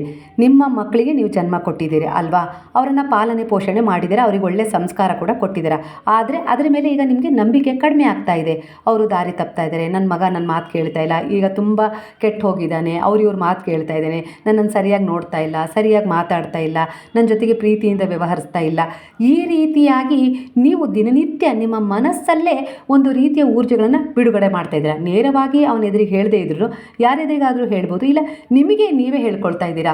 ಅದು ರಾತ್ರಿ ಮಲಗ್ದಾಗಿರ್ಬೋದು, ಇಲ್ಲ ಒಬ್ಬರೇ ಕುಳಿತಾಗಿರ್ಬೋದು. ಈ ರೀತಿಯಾಗಿ ಪದೇ ಪದೇ ಆ ವಿಚಾರವನ್ನು ಟಾರ್ಗೆಟ್ ಮಾಡ್ತಾ ಇದ್ದೀರಾ, ಅಂದರೆ ಜಡ್ಜ್ ಮಾಡ್ತಾ ಇದ್ದೀರಾ, ಅವನಿಗೆ ಹೇಳ್ತಾ ಇದ್ದೀರಾ. ಹಾಗಾಗಿ ಅವನ ಮೇಲೆ ನೇರವಾಗಿ ಅದು ಪರಿಣಾಮ ಬೀರುತ್ತೆ. ಅಂದರೆ ಒಬ್ಬ ತಾಯಿಯಾಗಿ ಒಬ್ಬ ಮಗು ತುಂಬ ಚೆನ್ನಾಗಿರಬೇಕು ಅಂತೇಳಿ ಹೇಗೆ ನೀವು ಒಂದು ಬ್ಲೆಸ್ಸಿಂಗನ್ನು ಮಾಡ್ತಿರೋ, ಅಂದರೆ ನನ್ನ ಮಗು ತುಂಬ ಒಳ್ಳೆಯವನಾಗಿರಬೇಕು, ಉತ್ತಮನಾಗಬೇಕು, ಒಂದು ಸಂಸ್ಕಾರವಂತನಾಗಬೇಕು, ಜೀವನದಲ್ಲಿ ಒಳ್ಳೆ ಕೆಲಸ ಮಾಡಬೇಕು, ಹಾಗೆ ಅವನು ಸುಖವಾಗಿರಬೇಕು, ಸಂತೋಷವಾಗಿರಬೇಕು, ಜಗತ್ತಿನ ಎಲ್ಲ ಸುಖ ಅವನಿಗೆ ಸಿಗಬೇಕು ಅಂತ ಹೇಳಿ ನೀವು ಒಬ್ಬ ತಾಯಿಯಾಗಿ ಹೇಗೆ ದಿನನಿತ್ಯ ಒಂದು ಪ್ರಾರ್ಥನೆಯನ್ನು ಮಾಡ್ತಿರೋ, ಬ್ಲೆಸ್ಸಿಂಗನ್ನು ಕೊಡ್ತಿರೋ, ಆಶೀರ್ವಾದವನ್ನು ಕೊಡ್ತಿರೋ, ಅದೇ ರೀತಿ ನಿಮ್ಮ ಮನಸ್ಸಲ್ಲಿ ಈ ರೀತಿ ನೆಗೆಟಿವ್ ವಿಚಾರಗಳನ್ನು ಮೂಡಿಸ್ಕೊಳ್ಳೋದು ಕೂಡ ಅವನಿಗೆ ನೇರವಾಗಿ ತಲುಪುತ್ತೆ. ನಿಮ್ಮ ಬ್ಲೆಸ್ಸಿಂಗ್ ಹೋಗಿ ಆಶೀರ್ವಾದದ ರೂಪದಲ್ಲಿ ಆ ಮಗುವಿಗೆ ತಲುಪುತ್ತೆ. ಅದರ ಮೂಲಕ ಅವನು ಜೀವನದಲ್ಲಿ ಉನ್ನತಿಯನ್ನು ಪಡ್ಕೊಳ್ತಾನೆ. ಇದು ಸತ್ಯವಾದ ಮಾತೆ. ಒಬ್ಬರ ಪ್ರಾರ್ಥನೆ ಇರುತ್ತಲ್ಲ, ಅದು ಖಂಡಿತವಾಗಿಯೂ ಬ್ಲೆಸ್ಸಿಂಗ್ ಆಗಿ ಅವರನ್ನು ರಕ್ಷಣೆ ಮಾಡುತ್ತೆ, ಜೀವನದಲ್ಲಿ ಅವರಿಗೆ ಉನ್ನತವಾದ ದಿನಗಳನ್ನು ತಂದುಕೊಡುತ್ತೆ. ಅದೇ ರೀತಿ ನೀವು ಆ ಮಗುವಿನ ಬಗ್ಗೆ, ನಿಮ್ಮ ಮಗನ ಬಗ್ಗೆ, ದೊಡ್ಡವನಾದ ಮೇಲೆ ಅವನ ಹೆಂಡತಿ ಜೊತೆ ಪ್ರೀತಿಯಿಂದ ವ್ಯವಹರಿಸೋದಾಗಿರ್ಬೋದು, ಇಲ್ಲ ನಿಮ್ಮ ಜೊತೆ ಮಾತಾಡದೇ ಇರೋದಾಗಿರ್ಬೋದು, ಇಲ್ಲ ನಿಮ್ಮಿಂದ ದೂರ ಹೋಗಿರೋದಾಗಿರ್ಬೋದು, ಈ ರೀತಿಯಾದ ವಿಚಾರಗಳು ನಿಮ್ಮ ಮನಸ್ಸಿಗೆ ಅತಿ ನೋವನ್ನು ಉಂಟು ಮಾಡಿ ಆ ಸಮಯದಲ್ಲಿ ನೀವು ಈ ರೀತಿಯಾಗಿ ನೆಗೆಟಿವ್ ಆಲೋಚನೆ ಮಾಡ್ತಿದ್ರೆ, ನನ್ನ ಮಗ ನನ್ನಿಂದ ದೂರ ಆದ, ಇಲ್ಲ ನನ್ನ ಸೊಸೆ ಬಂದಮೇಲೆ ಅವಳ ಮಾತನ್ನು ಕೇಳಿ ದೂರ ಆದ, ಅವರಿವರ ಮಾತನ್ನು ಕೇಳಿ ದೂರ ಆದ, ಹೀಗೆ ಪದೇ ಪದೇ ನೀವು ನೆಗೆಟಿವ್ ವಿಚಾರಗಳನ್ನು ವಿರುದ್ಧವಾಗಿ ನಿಮ್ಮ ಮನಸ್ಸಲ್ಲಿ ತುಂಬಿಸ್ಕೊಳ್ತಾ ಇದ್ರೆ, ಹಾಗಾಗಿ ಅದೇ ಊರ್ಜೆಗಳು ಅವನ ಆತ್ಮವನ್ನು ನೇರವಾಗಿ ತಲುಪ್ತಾ ಇದ್ದಾವೆ. ಹಾಗಾಗಿ ಅಲ್ಲಿ ಅದೇ ನಡೆಯುತ್ತೆ. ನಿಮ್ಮ ವಿಚಾರಗಳಿಗೆ ನೀವು ರೆಸನೇಟ್ ಮಾಡ್ಕೊಳ್ತಾ ಹೋಗಿ. ಅಂದರೆ ನೀವು ಮಾತಾಡದೇ ಇದ್ದರೂ ಕೂಡ ನಿಮ್ಮ ಪ್ರೀತಿ ಪಾತ್ರರಿಗಾಗಿ ನೀವು ನಿಮ್ಮ ಮನಸ್ಸಲ್ಲಿ ಮೂಡಿಸ್ಕೊಳ್ಳುವ ವಿಚಾರವು ನೇರವಾಗಿ ಹೊರಹೊಮ್ಮುತ್ತವೆ, ಒಂದು ಊರ್ಜೆಗಳಾಗಿ ಅವು ಅವರ ಆತ್ಮದವರೆಗೆ ಖಂಡಿತವಾಗಿಯೂ ಹೋಗ್ತವೆ. ಅದು ನೀವು ನೊಂದು ಹಾಕಿರುವ ಶಾಪ ಆಗಿರ್ಬೋದು, ಇಲ್ಲ ಒಳ್ಳೆಯ ರೀತಿಯಲ್ಲಿ ಆಶೀರ್ವಾದ ಮಾಡಿರುವ ಬ್ಲೆಸ್ಸಿಂಗ್ ಕೂಡ ಆಗಿರ್ಬೋದು, ಅದು ನೇರವಾಗಿ ಅವರನ್ನು ತಲುಪುತ್ತೆ. ಅಂದರೆ ಉಂಡವರು ಹರಿಸೋದು ಬೇಡ, ನೊಂದವರು ಶಪಿಸೋದು ಬೇಡ ಅಂತಾರಲ್ಲ, ಆ ರೀತಿಯ ಅದು ಮಾತಿನ ಮೂಲಕ ನೀವು ಅವರಿಗೆ ಬೈದೇ ಇದ್ರೂ ಕೂಡ ಅದು ನೇರವಾಗಿ ನಿಮ್ಮ ಮಕ್ಕಳ ಮೇಲೆ ಆಗಿರ್ಬೋದು, ನಿಮ್ಮ ಪ್ರೀತಿ ಪಾತ್ರರ ಮೇಲೆ ಆಗಿರ್ಬೋದು, ನಿಮ್ಮ ಶತ್ರುಗಳ ಮೇಲೆ ಆಗಿರ್ಬೋದು, ನೇರವಾಗಿ ಪರಿಣಾಮ ಬೀರುತ್ತೆ ಅನ್ನೋ ರೀತಿಯಲ್ಲಿ ಇಲ್ಲಿ ವಿಚಾರ ರೆಸನೇಟ್ ಆಗ್ತಾ ಇದೆ ಸ್ನೇಹಿತರೆ. ಹಾಗಾಗಿ ನೀವು ಏನನ್ನೂ ಮಾಡೋ ಅವಶ್ಯಕತೆ ಇಲ್ಲ. ನಿಮ್ಮ ಮನಸ್ಸಲ್ಲಿ ಯಾವ ರೀತಿ ಯೋಚನೆಗಳನ್ನು ಮಾಡ್ತಿರಲ್ಲ ಅದು ನೇರವಾಗಿ ನಿಮ್ಮ ಎದುರಿಗಿರೋರ ಮೇಲೆ ಪರಿಣಾಮ ಬೀರುತ್ತೆ. ಅಂದರೆ ನೀವು ಯಾವುದರ ಬಗ್ಗೆ ಸದಾ ಯೋಚಿಸ್ತೀರೋ ಅದು ಖಂಡಿತವಾಗಿ ನಿಮ್ಮ ಜೀವನದಲ್ಲಿ ನಡೆಯುತ್ತೆ. ಅಂದರೆ ನಿಮ್ಮ ಫೋನ್ನಲ್ಲಿ ಒಂದು ವೈಬ್ರೇಷನ್ ಮೋಡ್ ಇರುತ್ತೆ, ಅದರಿಂದ ಆ ಫೋನ್ ಯಾವ ರೀತಿಯ ರಿಂಗ್ ಟೋನ್ ಮಾಡದೇ ಇದ್ದರೂ ಕೂಡ ನಿಮಗೆ ತಿಳಿಯುತ್ತೆ ತಾನೆ. ಹಾಗೆ ನಿಮ್ಮ ಆತ್ಮದ ಊರ್ಜೆಗಳು ಕೂಡ ಇನ್ನೊಂದು ಆತ್ಮಕ್ಕೆ ರವಾನೆ ಆಗತ್ತೆ. ಅದರ ಅನುಭೂತಿಯನ್ನು ಅವರು ಅನುಭವಿಸಲೇಬೇಕು. ಹಾಗಾಗಿ ಬಾಬಾ ಇಲ್ಲಿ ನಿಮ್ಮ ಪ್ರಶ್ನೆಗೆ ಈ ಉದಾಹರಣೆ ಸಮೇತವಾಗಿ ಉತ್ತರವನ್ನು ಕೊಟ್ಟಿದ್ದಾರೆ. ಅಂದರೆ ನೀವು ಯಾರ ಬಗ್ಗೆ ಬಹಳ ಭಯಭೀತರಾಗಿದ್ದೀರೋ, ಅದು ನಿಮ್ಮ ಶತ್ರುಗಳಾಗಿರ್ಬೋದು, ಅವ್ರು ನನಗೆ ಏನಾದರೂ ಮಾಡ್ತಾರಾ, ನನ್ನನ್ನು ಸಾಯಿಸ್ತಾರಾ, ಇಲ್ಲ ನಮಗೆ ಯಾವುದಾದ್ರು ರೀತಿ ಕೆಟ್ಟ ಪರಿಣಾಮ ಬೀರ್ತಾರಾ, ಇಲ್ಲ ನಮಗೆ ಹೊಡಿತಾರಾ, ಬಡಿತಾರಾ, ನಮಗೆ ವಂಚನೆ ಮಾಡ್ತಾರಾ, ನಮ್ಮಿಂದ ಏನಾದರೂ ಕಿತ್ಕೊಳ್ತಾರಾ ಅಂತೇಳಿ ನೀವು ಪದೇ ಪದೇ ಅದೇ ವಿಚಾರಗಳನ್ನು ನೀವು ಮೂಡಿಸ್ಕೊಳ್ತಾ ಇದ್ದರೆ ಅವು ಕೂಡ ಆ ಶತ್ರುಗಳಿಗೆ ಹೋಗಿ ರವಾನೆ ಆಗ್ತವೆ, ಅವುಗಳಿಂದ ಅವು ಪ್ರೇರಣೆಗೊಳ್ತವೆ, ವಿಚಾರ ಮೂಡ್ತಾ ಇದೆ. ಅದೇ ರೀತಿ ನಿಮ್ಮ ಮಕ್ಕಳ ಬಗ್ಗೆ ಆಗಿರ್ಬೋದು, ನೀವೇ ಸಾಕಿ ಸಲಹಿ ಸಂಸ್ಕಾರ ಕೊಟ್ಟ ಮಕ್ಕಳ ಬಗ್ಗೆ ನೀವು ಯಾವಾಗಲೂ ಒಳ್ಳೆಯದನ್ನೇ ಆಲೋಚನೆ ಮಾಡಬೇಕು. ಅವ್ರು ಯಾವುದೇ ರೀತಿ ಪರಿಸ್ಥಿತಿಗೆ ಅನುಗುಣವಾಗಿ ಅವರು ಬದಲಾದರೂ ಕೂಡ ನಿಮ್ಮ ಮನಸ್ಸಲ್ಲಿ ತಾಯಿಯಾಗಿ ಆಗಿರ್ಬೋದು, ಇಲ್ಲ ಗಂಡ ಹೆಂಡತಿಯ ಸಂಬಂಧದಲ್ಲಾಗಿರ್ಬೋದು, ಗಂಡ ಮೊದಲು ತುಂಬ ಪ್ರೀತಿ ಮಾಡ್ತಿದ್ರು, ಹೆಂಡತಿ ತುಂಬ ಮೊದಲು ಪ್ರೀತಿ ಮಾಡ್ತಿದ್ರು, ನನ್ನನ್ನು ಅರ್ಥ ಮಾಡ್ಕೊಳ್ತಿದ್ರು, ಈಗ ನನ್ನನ್ನು ಅರ್ಥ ಮಾಡ್ಕೊಳ್ತಾ ಇಲ್ಲ ಅನ್ನೋ ವಿಚಾರದಲ್ಲಾಗಿರ್ಬೋದು, ಇನ್ಯಾವುದೇ ರೀತಿ ಸಂಬಂಧದ ವಿಚಾರದಲ್ಲಾಗಿರ್ಬೋದು, ಪ್ರೀತಿಯ ವಿಚಾರದಲ್ಲಾಗಿರ್ಬೋದು, ನೀವು ಏನನ್ನು ಆಲೋಚನೆ ಮಾಡಬೇಕು ಅಂದರೆ, ಅವರು ಒಂದು ಸುಂದರ ಆತ್ಮ, ನಾನು ಅವರನ್ನು ಕ್ಷಮಿಸಿದ್ದೇನೆ, ನಾನು ನಿಮ್ಮನ್ನು ತುಂಬ ಪ್ರೀತಿಸ್ತೀನಿ, ನನಗೆ ತುಂಬ ವಿಶ್ವಾಸ ಇದೆ, ನನ್ನ ಮಗ ಆಗಿರ್ಬೋದು, ನನ್ನ ಗಂಡ ಆಗಿರ್ಬೋದು, ನನ್ನ ಹೆಂಡತಿ ಆಗಿರ್ಬೋದು, ನನ್ನ ಪ್ರೇಮಿ ಆಗಿರ್ಬೋದು, ನಿಮ್ಮ ಭಾವನೆಗಳಿಗೆ ತಕ್ಕ ಹಾಗೆ ಈ ವಿಚಾರದಲ್ಲಿ ನೀವು ಅವರ ಬಗ್ಗೆ ಒಂದು ವಿಶ್ವಾಸಪೂರಿತವಾದ ಮನೋಭಾವವನ್ನು ಬೆಳೆಸ್ಕೊಳ್ಬೇಕು. ನಿಮ್ಮ ಮನಸ್ಸಿನ ಮೂಲಕ, ನಿಮ್ಮ ಮನಸ್ಸಲ್ಲಿ ನೀವು ಆಲೋಚನೆ ಮಾಡ್ತಿರಲ್ಲ, ಆ ಆಲೋಚನೆಗಳಲ್ಲಿ ಇವ್ರ ಬಗ್ಗೆ ನಿಮಗೆ ಒಂದು ರೆಸ್ಪೆಕ್ಟ್ ಇರಬೇಕು, ಆದರ ಇರಬೇಕು, ಗೌರವ ಇರಬೇಕು. ಹಾಗೆ ಅವರು ನಿಮ್ಮ ಕಡೆ ಆಕರ್ಷಣೆ ಆಗ್ತಾ ಹೋಗ್ತಾರೆ. ನೀವು ಎಷ್ಟು ಇಂಥ ವಿಚಾರಗಳನ್ನು ರವಾನಿಸ್ತಾ ಹೋಗ್ತಿರೋ ನಿಮ್ಮ ಮನಸ್ಸಿನಿಂದ, ಅಂದರೆ ಕ್ಷಮಿಸಿದ್ದೇನೆ ಅಂತಲೂ ಕೂಡ ನೀವು ಹೇಳ್ಕೊಳ್ಳಲೇಬೇಕಾಗತ್ತೆ. ಯಾಕಂದರೆ ಅವರು ನಿಮಗೆ ಹಿಂದೆ ನೋವು ಕೊಟ್ಟಿದ್ದಾರೆ, ನಿಮಗೆ ವಂಚಿಸಿದ್ದಿರ್ಬೋದು, ಇಲ್ಲಾಂದರೆ ನಿಮಗೆ ಹೊಡೆದಿದ್ದಿರ್ಬೋದು, ನೋವು ಕೊಟ್ಟಿದ್ದಿರ್ಬೋದು, ಆದರೆ ಅವುಗಳನ್ನೇ ಮನಸ್ಸಲ್ಲಿ ಇಟ್ಕೊಂಡು ಸಾಧಿಸೋಕ್ಕಾಗೋದಿಲ್ಲಲ್ವಾ. ಹಾಗೆ ನೀವು ಒಂದು ಪರಿವರ್ತನೆಯನ್ನು ಬಯಸ್ತಾ ಇದ್ದಾರೆ ಸಮಯದಲ್ಲಿ, ಅವ್ರು ನಿನ್ನವ್ರು ಆಗಬೇಕು, ಇಲ್ಲ ಅವ್ರು ನಿಮಗೆ ಮರಳಿ ಪ್ರೀತಿಯನ್ನು ಕೊಡಬೇಕು, ಮರಳಿ ನಿಮ್ಮ ಬಳಿ ಬರಬೇಕು ಅನ್ನೋ ರೀತಿಯಲ್ಲಿ ನೀವು ಬಯಸ್ತಾ ಇದ್ದೀರ ಅಂದರೆ, ಅವರ ಬಗ್ಗೆ ನೀವು ಯಾವಾಗಲೇ ಯೋಚನೆ ಮಾಡಿದರೂ ಕೂಡ ಒಳ್ಳೆಯದೇ ಯೋಚನೆ ಮಾಡಬೇಕು. ಅಂದರೆ ಅವರು ಪಾಸ್ಟಲ್ಲಿ ನಿಮ್ಗೆ ಯಾವುದೇ ರೀತಿ ನೋವು ಕೊಟ್ಟಿರಲಿ, ಆದರೆ ಅವರನ್ನು ಕ್ಷಮಿಸಿದ್ದೀನಿ ಅನ್ನೋ ರೀತಿಯಲ್ಲಿ ಹೇಳಬೇಕು. ನಾನು ಅವರನ್ನು ಕ್ಷಮಿಸಿದ್ದೀನಿ, ಅವರು ನನ್ನನ್ನು ತುಂಬ ಪ್ರೀತಿಸ್ತಾರೆ, ನನಗೆ ಗೌರವ ಕೊಟ್ಟಿದ್ದರು, ಹಿಂದೆ ನನ್ನನ್ನು ಪ್ರೀತಿಯಿಂದ ನೋಡ್ಕೊಂಡಿದ್ರು, ಅದೇ ಪ್ರೀತಿ ಮುಂದೆ ಕೂಡ ನನಗೆ ಕೊಡ್ತಾರೆ ಅನ್ನೋ ರೀತಿಲಿ ನಿಮ್ಮ ಭಾವನೆಗಳಾಗಿರ್ಬೇಕು. ನಿಮ್ಮ ಮಗನ ಬಗ್ಗೆ ಆಗಿರ್ಬೋದು, ಗಂಡನ ಬಗ್ಗೆ ಆಗಿರ್ಬೋದು, ಹೆಂಡತಿ ಬಗ್ಗೆ ಆಗಿರ್ಬೋದು, ಯಾವುದೇ ರೀತಿ ಸಂಬಂಧದ ಬಗ್ಗೆ ಆಗಿರ್ಬೋದು, ಇಲ್ಲ ನಿಮ್ಮ ಶತ್ರುಗಳ ಬಗ್ಗೆನೂ ಆಗಿರ್ಬೋದು, ಅವರು ನನ್ನನ್ನು ಏನೂ ಮಾಡೋಕ್ಕೆ ಸಾಧ್ಯ ಇಲ್ಲ, ನನ್ನ ಜೊತೆ ನನ್ನ ಆತ್ಮವಿಶ್ವಾಸ ಇದೆ, ನನ್ನ ಒಳ್ಳೆಯ ಕರ್ಮದ ಉದ್ದೇಶಗಳಿದ್ದಾವೆ, ಹಾಗೆ ನನ್ನ ಜೊತೆ ನನ್ನ ಗುರುವಿದ್ದಾರೆ, ನನ್ನ ಭಗವಂತನಿದ್ದಾನೆ, ಅವರು ನನಗೆ ಸಹಾಯ ಮಾಡ್ತಾರೆ. ಹಾಗಾಗಿ ಯಾವುದೇ ರೀತಿ ಶತ್ರುಗಳು ನಮ್ಮ ಮೇಲೆ ಯಾವುದೇ ರೀತಿ ಕೆಟ್ಟ ಪರಿಣಾಮ ಬೀರಲಿಕ್ಕೆ ಸಾಧ್ಯನೇ ಇಲ್ಲ, ಅವ್ರು ನನ್ನನ್ನು ಏನೂ ಮಾಡ್ಕೊಳ್ಳೋಕ್ಕೆ ಸಾಧ್ಯ ಇಲ್ಲ ಅನ್ನೋ ರೀತಿಲಿ ನಿಮ್ಮಲ್ಲಿ ಒಂದು ಆತ್ಮವಿಶ್ವಾಸವನ್ನು, ಧೈರ್ಯವನ್ನು ಮೂಡಿಸ್ಕೊಳ್ತಾ ಹೋದಷ್ಟು ಕೂಡ ಆ ಶತ್ರುಗಳು ಕೂಡ ನಿಮ್ಮ ಮೇಲೆ ಯಾವುದೇ ರೀತಿ ಪರಿಣಾಮ ಬೀರಕ್ಕಾಗೋದೇ ಇಲ್ಲ. ಅವರೇ ನಿಸ್ಸಹಾಯಕರಾಗ್ತಾ ಹೋಗ್ತಾರೆ, ದುರ್ಬಲರಾಗ್ತಾ ಹೋಗ್ತಾರೆ. ಇಲ್ಲಾಂದರೆ ಯಾವುದೋ ರೀತಿಯಲ್ಲಿ ಸಮಸ್ಯೆಗಳು ಅವರನ್ನು ಆವರಿಸಿ ನಿಮ್ಮ ಮೇಲೆ ಅವರು ಕೆಟ್ಟ ದೃಷ್ಟಿ ಬೀರಲಿಕ್ಕೆ ಸಾಧ್ಯನೇ ಆಗೋದಿಲ್ಲ. ಅಂದರೆ ಅವ್ರು ಏನೋ ನಿಮಗೆ ಮಾಡಬೇಕು ಅಂತ ಇರ್ತಾರೆ, ಅವರ ಜೀವನದಲ್ಲೇ ಅತ್ಯಂತ ಕಷ್ಟಗಳು ಬಂದು ಅವರು ನಿಮ್ಮ ಬಗ್ಗೆ ಗಮನ ಕೊಡಲಿಕ್ಕೆ ಆಗೋದೇ ಇಲ್ಲ. ಆ ರೀತಿ ಪರಿಸ್ಥಿತಿಗಳು ಅವರಿಗೆ ಎದುರಾಗ್ತಾ ಹೋಗ್ತವೆ. ಹಾಗೆ ನಿಮ್ಮ ಪ್ರೀತಿ ಪಾತ್ರರ ಮೇಲೆ ನೀವಿಟ್ಟ ವಿಶ್ವಾಸ ಆಗಿರ್ಬೋದು, ನೀವು ಅವರನ್ನು ಕ್ಷಮಿಸೋದಾಗಿರ್ಬೋದು, ಪ್ರೀತಿಸೋದಾಗಿರ್ಬೋದು, ಅವ್ರ ಬಗ್ಗೆ ಉಳಿಸಿಕೊಳ್ಳುವ ಒಳ್ಳೆ ವಿಚಾರಗಳಾಗಿರ್ಬೋದು, ಅವರ ಮನಸ್ಸನ್ನು ಪರಿವರ್ತನೆ ಮಾಡ್ತವೆ. ಯಾಕಂದರೆ ಅಂಥ ಶಕ್ತಿ ಇದೆ ನಿಮ್ಮ ಮನಸ್ಸಿನ. ಒಂದು ಶಬ್ದಗಳ ತರಂಗ ಇರುತ್ತಲ್ಲ, ಅದು ನೀವು ಮಾತಾಡದೇ ಇದ್ರೂ ಕೂಡ ಆ ಊರ್ಜೆಗಳು ಅವರನ್ನು ಹೋಗಿ ನೇರವಾಗಿ ತಲುಪಿಯೇ ತಲುಪ್ತಾರೆ. ಇದು ಸಾಧ್ಯ ಇಲ್ಲ, ಇದು ಅರ್ಥ ಆಗಲಿಲ್ಲ ಅಂತೇಳಿ ಅನ್ಕೊಳ್ಳೋ ಹಾಗೆ ಇಲ್ಲ. ನೀವು ಅವರ ಪ್ರೀತಿಯನ್ನು ಬಯಸ್ತಾ ಇದ್ದೀರಾ, ಅದ್ರ ಮಕ್ಕಳದ್ದಾಗಿರ್ಬೋದು, ಯಾರದ್ದೇ ಆಗಿರ್ಬೋದು, ಅವರ ಪ್ರೀತಿಯನ್ನು, ವಿಶ್ವಾಸವನ್ನು ಬಯಸ್ತಾ ಇದ್ದೀರಾ ಅಂದರೆ, ಅವರ ಒಳಿತನ್ನು ಬಯಸ್ತಾ ಇದ್ದೀರಾ ಅಂದರೆ, ನಿಮಗೆ ಅವರ ಬಗ್ಗೆ ಎಂಥದ್ದೇ ಕೋಪ ಇರಲಿ, ನೀವು ಅವರ ಬಗ್ಗೆ ಸದಾ ಒಳ್ಳೆಯದನ್ನೇ ಯೋಚಿಸಬೇಕಾಗತ್ತೆ. ಆಗ ಖಂಡಿತವಾಗಿ ಅವರು ಬದಲಾಗ್ತಾರೆ, ಮತ್ತೆ ನಿಮ್ಮ ಜೀವನ ಒಂದು ಒಳ್ಳೆಯ ರೀತಿಯಲ್ಲಿ ಬದಲಾವಣೆ ಆಗುತ್ತೆ. ಕೆಲವು ದಿನಗಳು ಮಾಡಿ ನೋಡಿ, ಖಂಡಿತವಾಗಿಯೂ ಅದು ರಾತ್ರಿ ಮಲಗೋದಕ್ಕಿಂತ ಮೊದಲೇ ಆಗಿರ್ಬೋದು, ಬೆಳಗ್ಗೆ ಎದ್ದ ತಕ್ಷಣ ಆಗಿರ್ಬೋದು, ನಿಮ್ಮ ಪ್ರೀತಿ ಪಾತ್ರರಾಗಿರ್ಬೋದು, ಇಲ್ಲ ನೀವು ಕೆಲಸ ಮಾಡೋ ಜಾಗದಲ್ಲಾಗಿರ್ಬೋದು, ಅವರು ನನಗೆ ಗೌರವ ಕೊಡ್ತಾರೆ, ನನ್ನನ್ನು ಒಳ್ಳೆಯ ರೀತಿಯಲ್ಲಿ ನೋಡ್ತಾರೆ, ಒಳ್ಳೆಯ ರೀತಿಯಲ್ಲಿ ಗೌರವಿಸ್ತಾರೆ, ಈ ರೀತಿ ಹೇಳ್ಕೊಳ್ಳಿ.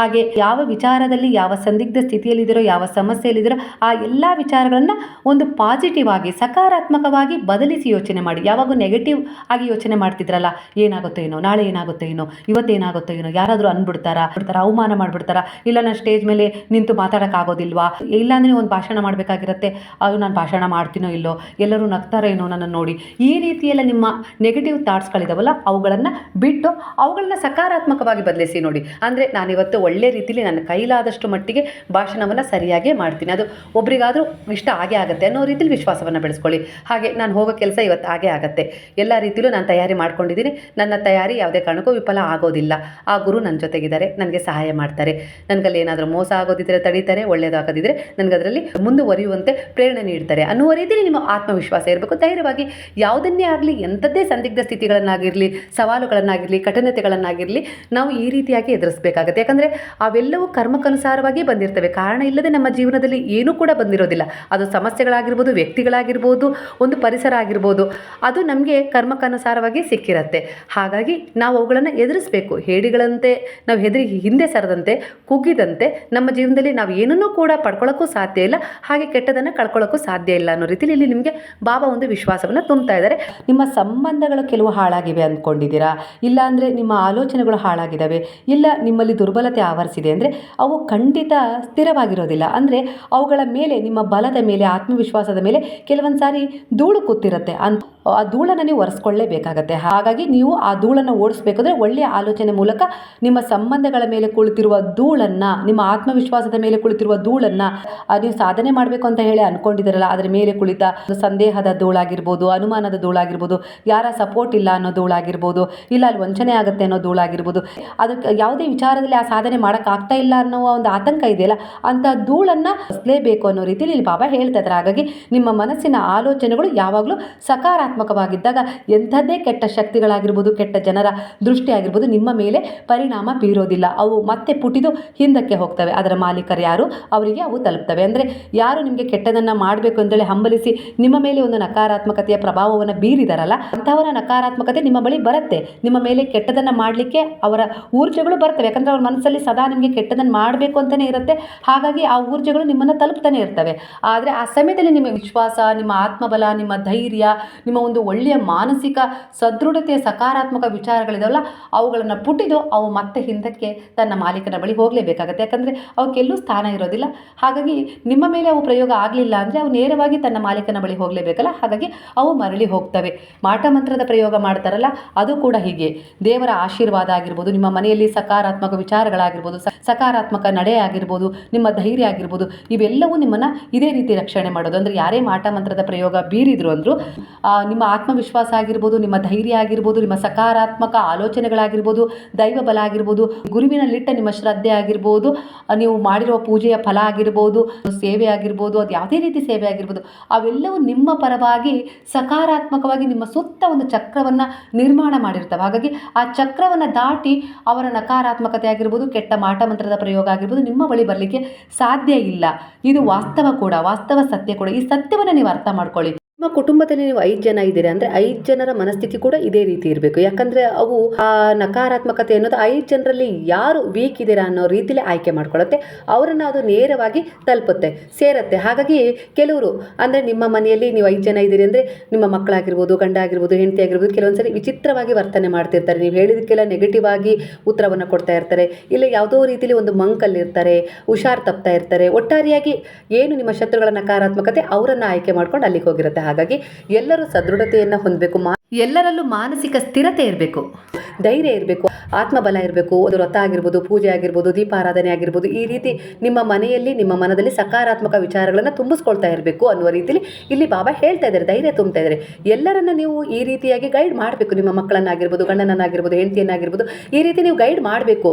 ಯಾವುದೂ ಕೂಡ ಕೆಟ್ಟದ್ದು ನಮಗೆ ಏನೂ ಮಾಡ್ಲಿಕ್ಕೆ ಸಾಧ್ಯ ಇಲ್ಲ. ನಮ್ಮ ಉದ್ದೇಶಗಳು ಒಳ್ಳೆಯದಿನಿಂದ ಕೂಡಿದ್ದಾವೆ, ನಾವು ಕೂಡ ಒಳ್ಳೆ ರೀತಿಯಲ್ಲಿ ಸಾಕ್ತಾ ಇದ್ದೀವಿ. ನಾವು ಯಾರಿಗೂ ಕೆಟ್ಟದನ್ನು ಮಾಡಿಲ್ಲ, ಕೆಟ್ಟದನ್ನು ಮಾಡಬೇಕು ಅಂತ ಹೇಳೋದು ಹಂಬಲಿಸ್ತಾ ಇಲ್ಲ. ಹಾಗಾಗಿ ಯಾವ ಕೆಟ್ಟ ಶತ್ರುಗಳ ಊರ್ಜೆಗಳು ಕೂಡ ನಮ್ಮನ್ನು ಏನೂ ಮಾಡ್ಲಿಕ್ಕೆ ಸಾಧ್ಯ ಇಲ್ಲ ಅನ್ನೋ ರೀತಿಯಲ್ಲಿ ನಿಮ್ಮಲ್ಲಿ ಒಂದು ವಿಶ್ವಾಸವನ್ನು ನೀವು ಮೂಡಿಸ್ಕೊಳ್ಬೇಕು. ನೀವು ಕೂಡ ನಿಮ್ಮವರಿಗೆ ಅದರ ಪ್ರೇರಣೆಯನ್ನು ನೀಡಬೇಕು ಅನ್ನೋ ರೀತಿಯಲ್ಲಿ ಬಾಬಾ ಹೇಳ್ತಾ ಇದ್ದಾರೆ. ವಿಶ್ವಾಸದಿಂದ, ಧೈರ್ಯದಿಂದ ನೀವು ಮುಂದೆ ಹೋಗ್ತಾನೆ ಹೋಗಬೇಕು. ಹಿಂತಿರುಗು ನೋಡ್ಬೇಡ್ರಿ, ನನ್ನ ಬಗ್ಗೆ ಯಾರು ಏನು ಅನ್ಕೊಳ್ತಾ ಇದ್ದಾರೆ, ನನ್ಗೆ ಯಾರು ಕೆಟ್ಟದ್ದು ಮಾಡ್ತಾ ಇದ್ದಾರೆ ಅನ್ನೋ ಆಲೋಚನೆ ಮಾಡಕ್ಕೆ ಹೋಗ್ಬೇಡ್ರಿ. ಆಲೋಚನೆ ಮಾಡಿದಷ್ಟು ಅವು ನಿಮ್ಮ ಬಳಿ ಬರ್ತಾ ಹೋಗ್ತವೆ ಅನ್ನೋದು ಬಾಬಾರವರ ಈ ಉಪದೇಶದ ಸಾರವಾಗಿದೆ. ಸ್ನೇಹಿತರೆ, ಅರ್ಥ ಆಗಿದೆ ಅಂತೇಳಿ ಅನ್ಕೊಳ್ತೀನಿ. ಈಗಿನ ನಿಮ್ಮ ಮನಸ್ಥಿತಿ ಆಗಿರ್ಬೋದು, ನಿಮ್ಮ ಮನಸ್ಥಿತಿಯಲ್ಲಿರುವ ಆಲೋಚನೆಗಳಿಗಾಗಿರ್ಬೋದು, ನಿಮ್ಮ ಭಯಕ್ಕಾಗಿರ್ಬೋದು, ಬಾಬಾರವರು ಈ ರೀತಿ ಉಪದೇಶವನ್ನ ಕೊಟ್ಟಿದ್ದಾರೆ. ಖಂಡಿತ ಈ ವಿಚಾರಗಳು ನಿಮಗೆ ರೆಸನೇಟ್ ಆಗ್ತಾ ಇದೆ, ಹಾಗೆ ಪ್ರೇರಣೆ ಕೂಡ ನೀಡಿದಾವೆ, ಹಾಗೆ ನೀವು ಬದಲಾಗಲಿಕ್ಕೆ ಕೂಡ ಕಾರಣವಾಗ್ತವೆ ಅನ್ನೋ ರೀತಿಯಲ್ಲಿ ಇಲ್ಲಿ ವಿಚಾರ ರೆಸನೇಟ್ ಆಗ್ತಾ ಇದೆ. ಖಂಡಿತ ಈ ವಿಚಾರಗಳು ನಿಮಗೆ ಕೂಲಂಕುಷವಾಗಿ ಪರಿಶೀಲನೆ ಮಾಡಿಕೊಂಡಾಗ ಅರ್ಥ ಆಗತ್ತೆ. ಅಂದರೆ ಇಲ್ಲಿ ಕೇವಲ ಅವ್ರು ಹೀಗಂದ್ರು, ಅತ್ತೆ ಹೀಗಂದ್ರು, ಮಾವ ಹೀಗಂದ್ರು, ಸೊಸೆ ಹೀಗಂದ್ರು, ಗಂಡ ಹೀಗಂದ್ರು ಅನ್ನೋ ಬಗ್ಗೆನೇ ವಿಚಾರ ಮಾಡಿ ಅದನ್ನು ದೊಡ್ಡದು ಮಾಡಕ್ಕೆ ಹೋಗಬಾರ್ದು. ಅವರ ಮನಸ್ಸನ್ನು ಕೂಡ ಈ ರೀತಿ ನಮ್ಮ ಒಳ್ಳೆಯ ಸಕಾರಾತ್ಮಕ ವಿಚಾರಗಳಿಂದ ಕೂಡ ಅವರನ್ನು ಪರಿವರ್ತನೆಗೊಳಿಸ್ಬೋದು ಅನ್ನೋದು ಕೂಡ. ಅವರು ಪರಿವರ್ತನೆ ಆಗಲಿಲ್ಲ ಅಂದರೆ ನಮ್ಮನ್ನು ಕೂಡ ಅವರ ಕೆಟ್ಟ ದೃಷ್ಟಿಯಿಂದ ನಾವು ರಕ್ಷಣೆ ಮಾಡ್ಕೊಳ್ಬಹುದು ಅನ್ನೋ ರೀತಿಲಿ ಕೂಡ ಇಲ್ಲಿ ವಿಚಾರ ರೆಸನೇಟ್ ಆಗ್ತಾ ಇದೆ. ಅಂದರೆ ನಾವು ಕೆಲವರನ್ನ ಪರಿವರ್ತನೆ ಮಾಡ್ಬೋದು, ಅವ್ರ ಪರಿವರ್ತನೆ ಆಗೋದೇ ಇಲ್ಲ, ಅವ್ರ ಕರ್ಮಕ್ಕನುಸಾರವಾಗಿ ಅವ್ರು ಇರೋದೇ ಹಾಗೆ ಅಂದರೆ ನಮ್ಮನ್ನು ನಾವು ಈ ಸಕಾರಾತ್ಮಕ ಆಲೋಚನೆಗಳಿಂದ ಸುರಕ್ಷಿತವಾಗಿಡ್ಬೋದು. ಯಾವುದೇ ರೀತಿ ಅವರ ಕೆಟ್ಟ ಹುನ್ನಾರ ಆಗಿರ್ಬೋದು, ಅವ್ರು ಕೆಟ್ಟದನ್ನು ಮಾಡಬೇಕು ಅನ್ನೋ ಪ್ರಯತ್ನ ಆಗಿರ್ಬೋದು, ನಮ್ಮ ಮೇಲೆ ಯಾವುದೇ ಕಾರಣಕ್ಕೂ ಅದು ಪ್ರಭಾವ ಬೀರೋದು ಇಲ್ಲ, ಯಾವುದೇ ರೀತಿ ಕೆಲಸ ಮಾಡೋದಿಲ್ಲ ಅನ್ನೋ ರೀತಿಲಿ ಪರಿವರ್ತನೆಗೊಳಿಸ್ಕೊಳ್ಬೋದು ಅನ್ನೋದು ಕೂಡ ಇಲ್ಲಿ ಒಂದು ಸಿದ್ಧಾಂತವಾಗಿದೆ ಸ್ನೇಹಿತರೆ. ಅಂದರೆ ಇದು ಸುಳ್ಳಲ್ಲ, ಇದು ಖಂಡಿತವಾಗಿ ನಡೆಯುತ್ತೆ. ನೀವು ಅದನ್ನು ಅರ್ಥ ಮಾಡ್ಕೊಂಡಾಗ ಮಾತ್ರ ಇದನ್ನು ನಡೆಸ್ಲಿಕ್ಕೆ ಸಾಧ್ಯ. ಅಂದರೆ ಅಂತಹ ಸ್ಥಿರತೆ ಇರಬೇಕು. ಯಾಕಂದರೆ ಕೆಲವರು ತೊಂದರೆ ಕೊಡ್ತಾ ಇದ್ದಾರೆ ಅಂದಾಗ ಮನಸ್ಸಿನ ಸ್ಥಿರತೆಯನ್ನು ಕಳ್ಕೊಂಡ್ಬಿಡ್ತಾರೆ, ದುಃಖಕ್ಕೀಡಾಗ್ಬಿಡ್ತಾರೆ, ಮುಂದೆ ಏನು ಮಾಡಬೇಕು ಅಂತೇಳಿ ಗೊತ್ತಾಗೋದಿಲ್ಲ, ಅವರ ಆಲೋಚನೆಗಳೆಲ್ಲ ಸ್ಥಗಿತಗೊಂಡ್ಬಿಡ್ತವೆ, ಅವರು ಖಿನ್ನತೆಗೆ ಜಾರಿಬಿಡ್ತಾರೆ. ಹಾಗಾಗಿ ಅವರು ಯಾವುದನ್ನು ಪರಿವರ್ತನೆ ಮಾಡ್ಕೊಳ್ಳೋಕ್ಕೆ ಆಗೋದೇ ಇಲ್ಲ. ಅಂದರೆ ಯಾಕಂದರೆ ನಿಮ್ಮ ಮಾನಸಿಕ ಹೋರಾಟ ಇದೆಯಲ್ಲ, ಅದು ನಿಮ್ಮನ್ನು ಸದೃಢತೆಗೊಳ್ಳುತ್ತೆ. ನಿಮ್ಮ ಮನಸ್ಸಲ್ಲಿ ಮೂಡುವ ಪ್ರತಿಯೊಂದು ವಿಚಾರಗಳು ಕೂಡ ಇನ್ನೊಬ್ಬರನ್ನ ಬದಲಾವಣೆ ಮಾಡೇ ಮಾಡುತ್ತೆ. ನಿಮ್ಮ ಎದುರಿಗಿರೋರನ್ನಾಗಿರ್ಬೋದು ಪರಿವರ್ತನೆ ಮಾಡೇ ಮಾಡುತ್ತೆ. ಅಂದರೆ ನೀವೊಂದು ವಿಗ್ರಹದ ಮುಂದೆ ಕುಳಿತಿರ್ತೀರಾ ಅಲ್ವಾ, ಬಾಬಾರವರ ವಿಗ್ರಹದ ಮುಂದೆ ಕುಳಿತಿರ್ತೀರಾ, ಇಲ್ಲ ಯಾವುದೇ ದೇವರ ವಿಗ್ರಹದ ಮುಂದೆ ಕುಳಿತಿರ್ತೀರಾ, ಅದಕ್ಕೊಂದು ಜೀವ ಇದೆ ಅನ್ನೋ ರೀತಿಯಲ್ಲಿ ಅವರು ನಮ್ಮ ಮಾತುಗಳನ್ನು ಕೇಳಿಸ್ಕೊಳ್ತಾ ಇದ್ದಾರೆ, ಆಲಿಸ್ತಾ ಇದ್ದಾರೆ, ನಮ್ಮ ಸಮಸ್ಯೆಗಳಿಗೆ ಪರಿಹಾರ ಕೊಡ್ತಾ ಇದ್ದಾರೆ ಅನ್ನೋ ಭಾವದಿಂದ ಕಾಣೆ, ಒಂದು ಶುದ್ಧ ಭಾವದಿಂದ ತಾನೇ, ಒಂದು ನಂಬಿಕೆಯಿಂದ ತಾನೇ, ಒಂದು ವಿಶ್ವಾಸದಿಂದ ತಾನೇ ನೀವು ಅವರಲ್ಲಿ ಪ್ರಾರ್ಥನೆಯನ್ನು ಸಲ್ಲಿಸ್ತೀರಾ. ನಿಮ್ಮ ಮನಸ್ಸಿನ ಊರ್ಜೆಗಳು, ನೀವು ಮಾತಾಡಿ ಹೇಳದೇ ಇದ್ರೂ, ಬಾಯ್ಬಿಟ್ಟು ಹೇಳದೇ ಇದ್ರೂ ಮನಸ್ಸಿನ ಮೂಲಕ ಅವರ ಹತ್ರ ಬೇಡಿಕೊಳ್ಳುವ ಪ್ರಾರ್ಥನೆಯೇ ಈಡೇರುತ್ತೆ ಅಂದಮೇಲೆ ನಿಮ್ಮ ಮನಸ್ಸಿನ ಮೂಲಕ ನೀವು ನಿಮ್ಮ ಮಕ್ಕಳಿಗೆ ಒಳ್ಳೇದಾಗಬೇಕು, ಅವರು ಕೆಟ್ಟ ರೀತಿಯಲ್ಲಿದ್ದಾರೆ, ಅವರು ಪರಿವರ್ತನೆ ಆಗಬೇಕು, ನನ್ನನ್ನು ಪ್ರೀತಿಸಬೇಕು, ನಮಗೆ ತಂದೆ ತಾಯಿಯಾದವರಿಗೆ ಗೌರವ ಕೊಡಬೇಕು, ಸಂಸ್ಕಾರವಂತರಾಗಬೇಕು, ಹಾಗೆ ಅವರು ಜೀವನದಲ್ಲಿ ಒಳ್ಳೆಯದನ್ನು ಪಡ್ಕೊಳ್ಬೇಕು ಅನ್ನೋ ಆ ವಿಚಾರಗಳ ಪ್ರಾರ್ಥನೆ ಕೂಡ, ಆ ವಿಚಾರಗಳ ಊರ್ಜೆಗಳು ಕೂಡ ಅವರನ್ನು ನೇರವಾಗಿ ತಲುಪ್ತವೆ, ಅವರನ್ನು ಬದಲಿಸುವಲ್ಲಿ ಇವು ಸಾಕಾರಗೊಳ್ತವೆ ಸ್ನೇಹಿತರೆ. ಎಲ್ಲ ಪರಿವರ್ತನೆಗಳು ಕೂಡ ಅವರವರ ನಂಬಿಕೆ ವಿಶ್ವಾಸದ ಮೇಲೆ ಆಧಾರಿತ. ನಂಬಿಕೆ ಇಲ್ಲ ಅಂದರೆ ಅಲ್ಲಿ ಏನೂ ಸಾಧ್ಯ ಇಲ್ಲ. ಅಸಂಭವ ಅಂದ್ಕೊಂಡ್ರೆ ಅಲ್ಲಿ ಏನೂ ಸಾಧ್ಯ ಇಲ್ಲ. ಸಂಭವ, ಇಲ್ಲಿ ಎಲ್ಲವೂ ಸಂಭವ ಅನ್ನೋದಾದರೆ ಖಂಡಿತ ಆ ಗುರುವಿನ ಜೊತೆ ನಿಮ್ಮ ಪಯಣವನ್ನು ಮುಂದುವರಿಸಿ ನಿಮ್ಮ ಜೀವನದಲ್ಲಿ ಅಸಂಭವ ಅಂದಿದ್ದನ್ನೆಲ್ಲ ನೀವು ಸಂಭವ ಮಾಡ್ಕೊಳ್ಬಹುದು. ನಾನು ನಿಮ್ಮ ಜೊತೆಗಿದ್ದೀನಿ ಅನ್ನೋ ರೀತಿಯಲ್ಲಿ ಇಲ್ಲಿ ಬಾಬಾ ನಿಮಗೆ ಪ್ರೇರಣೆ ಕೊಡ್ತಾ ಇದ್ದಾರೆ, ಆದೇಶ ಕೊಡ್ತಾ ಇದ್ದಾರೆ, ಗೈಡೆನ್ಸ್ ಮಾಡ್ತಾ ಇದ್ದಾರೆ, ಹಾಗೆ ನಿಮಗೆ ಬ್ಲೆಸ್ಸಿಂಗ್ ಕೂಡ ನೀಡ್ತಾ ಇದ್ದಾರೆ ಸ್ನೇಹಿತರೆ. ಅಂದರೆ ಈ ಒಂದು ಮಾಹಿತಿ ಇದೆಯಲ್ಲ, ಇದು ನಿಮ್ಮ ಜೀವನವನ್ನು ಒಂದು ಒಳ್ಳೆಯ ದಿಕ್ಕಿಗೆ ಕರೆದುಕೊಂಡು ಹೋಗುತ್ತೆ. ಇದನ್ನು ಅರ್ಥ ಮಾಡ್ಕೊಂಡಾಗ ಮಾತ್ರ ಅನ್ನೋ ರೀತಿಯಲ್ಲಿ ಬಾಬಾ ಹೇಳ್ತಾ ಇದ್ದಾರೆ. ಅಂದರೆ ಇಲ್ಲಿ ಈ ಸಮಯದಲ್ಲಿ ನಿಮಗೆ ಬೇಕಾದದ್ದು ಈ ವಿಡಿಯೋದಲ್ಲಿ ಸಿಗದೆ ಇರ್ಬೋದು. ಅಂದರೆ ನಾಳೆನೇ ನಿಮ್ಮ ಜೀವನ ಬದಲಾಗುತ್ತೆ, ನಾಳೆನೇ ಎಲ್ಲ ನಿಮ್ಮ ಜೀವನದಲ್ಲಿ ಪರಿವರ್ತನೆ ಆಗುತ್ತೆ ಅನ್ನೋ ವಿಚಾರ ಆಗಿರ್ಬೋದು, ಹಾಗೆ ಹೀಗೆ ಅಂತ ಹೇಳಿ ವಿಚಾರಗಳು ಸಿಗದೆ ಇರ್ಬೋದು. ಆದರೆ ಹಾಗೆ ಈ ಒಂದು ಉಪದೇಶದಲ್ಲಿ ಎಲ್ಲ ರೀತಿಯ ಸಾರ ಅಡಗಿದೆ. ನಿಮಗೆ ಏನು ಬೇಕೋ ಅದೆಲ್ಲವೂ ನಿಮ್ಮ ಮನಸ್ಸಿನ ಒಂದು ಸ್ಥಿರತೆಯ ಆಲೋಚನೆಗಳ ಮೇಲೆ, ಒಂದು ಒಳ್ಳೆಯ ಉದ್ದೇಶದ ಪ್ರಾರ್ಥನೆಯ ಮೇಲೆ ನೀವು ಎಲ್ಲವನ್ನ ಪಡ್ಕೊಳ್ಬೋದು. ಅಂದರೆ ನೀವು ಮಾಡ್ತಾ ಇರೋ ಯಾವುದೇ ರೀತಿಯ ಪ್ರಯತ್ನ ಇದೆಯಲ್ಲ, ಅದು ಯಾವುದೂ ಕೂಡ ವ್ಯರ್ಥ ಆಗೋದಿಲ್ಲ.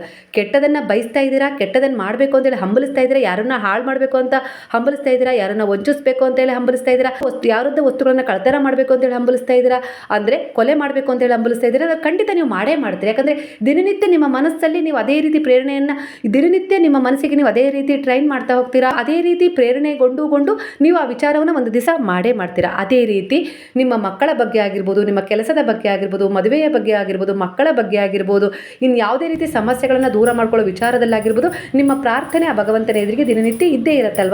ಒಂದು ಮೌನದ ಮೂಲಕ ಆಗಿರ್ಬೋದು, ದುಃಖದ ಮೂಲಕ ಆಗಿರ್ಬೋದು, ನೋವಿನ ಮೂಲಕ ಆಗಿರ್ಬೋದು, ಭಗವಂತ ನನಗೆ ಯಾವಾಗಪ್ಪ ಒಳ್ಳೇದು ಮಾಡ್ತೀಯಾ, ಯಾವಾಗಪ್ಪ ಈ ಸಮಸ್ಯೆಗಳಿಂದ ಹೊರಗೆ ತರ್ತೀಯಾ ಅಂತೇಳಿ ಕೇಳುವ ಬದಲು, ಹಾಗೆ ನನ್ನ ಮಕ್ಕಳ ಭವಿಷ್ಯವನ್ನು ಯಾವಾಗ ಸುಧಾರಿಸ್ತೀರಾ, ಎಲ್ಲದನ್ನ ಯಾವಾಗ ಒಳ್ಳೇದು ಮಾಡ್ತೀರಾ, ಪರಿವರ್ತನೆ ಮಾಡ್ಕೊಡ್ತೀರಾ ನನ್ನ ಭವಿಷ್ಯವನ್ನು ಅನ್ನೋ ರೀತಿಯಲ್ಲಿ ಕೇಳುವ ಬದಲು, ಪಾದಗಳಲ್ಲಿ ದೃಢವಾದ ವಿಶ್ವಾಸ ಬಿಟ್ಟು ಪರಿಪೂರ್ಣವಾಗಿ ಅವರ ಪಾದಗಳಲ್ಲಿ ನೀವು ಸರೆಂಡರ್ ಆದರೆ ನಿಮ್ಮನ್ನೇ ಅವರಿಗೆ ಪರಿಪೂರ್ಣವಾಗಿ ಅರ್ಪಿಸ್ಕೊಂಡು, ನೀವಿಟ್ಟ ಜೀವನ ನನ್ನದಾಗಬೇಕು, ನಿಮ್ಮ ಮಾರ್ಗದರ್ಶನ ನನಗೆ ಅನವರತ ಸಿಗಬೇಕು, ಸದಾ ನೀವು ನನ್ನ ಜೊತೆ ಇರಬೇಕು, ಹಾಗೆ ನಿಮ್ಮ ಮಾರ್ಗದರ್ಶನದಲ್ಲಿ ನನ್ನ ಮುಂದಿನ ಜೀವನ ರೂಪಿಸಿಕೊಡ್ಬೇಕು ಅನ್ನೋ ರೀತಿಯಲ್ಲಿ ನೀವು ಪರಿಪೂರ್ಣವಾಗಿ ಶರಣಾಗತಿಯನ್ನು ಹೊಂದಿದಾಗ ಪರಿವರ್ತನೆ ಖಂಡಿತ ಬಾಬಾ ತಂದೆ ತರ್ತಾರೆ. ಯಾಕಂದರೆ ನಿಮ್ಮ ಈ ಮನಸ್ಸಿನ ಭಾವದ ಒಂದು ಪ್ರಾರ್ಥನೆಯನ್ನು ಕೂಡ ಒಂದು ಊರ್ಜೆಗಳ ಮೂಲಕ ಆ ಮೂರ್ತಿಯಲ್ಲಿರುವ ದೈವ ಶಕ್ತಿಯನ್ನು, ಗುರು ಶಕ್ತಿಯನ್ನು ತಲುಪುತ್ತವೆ.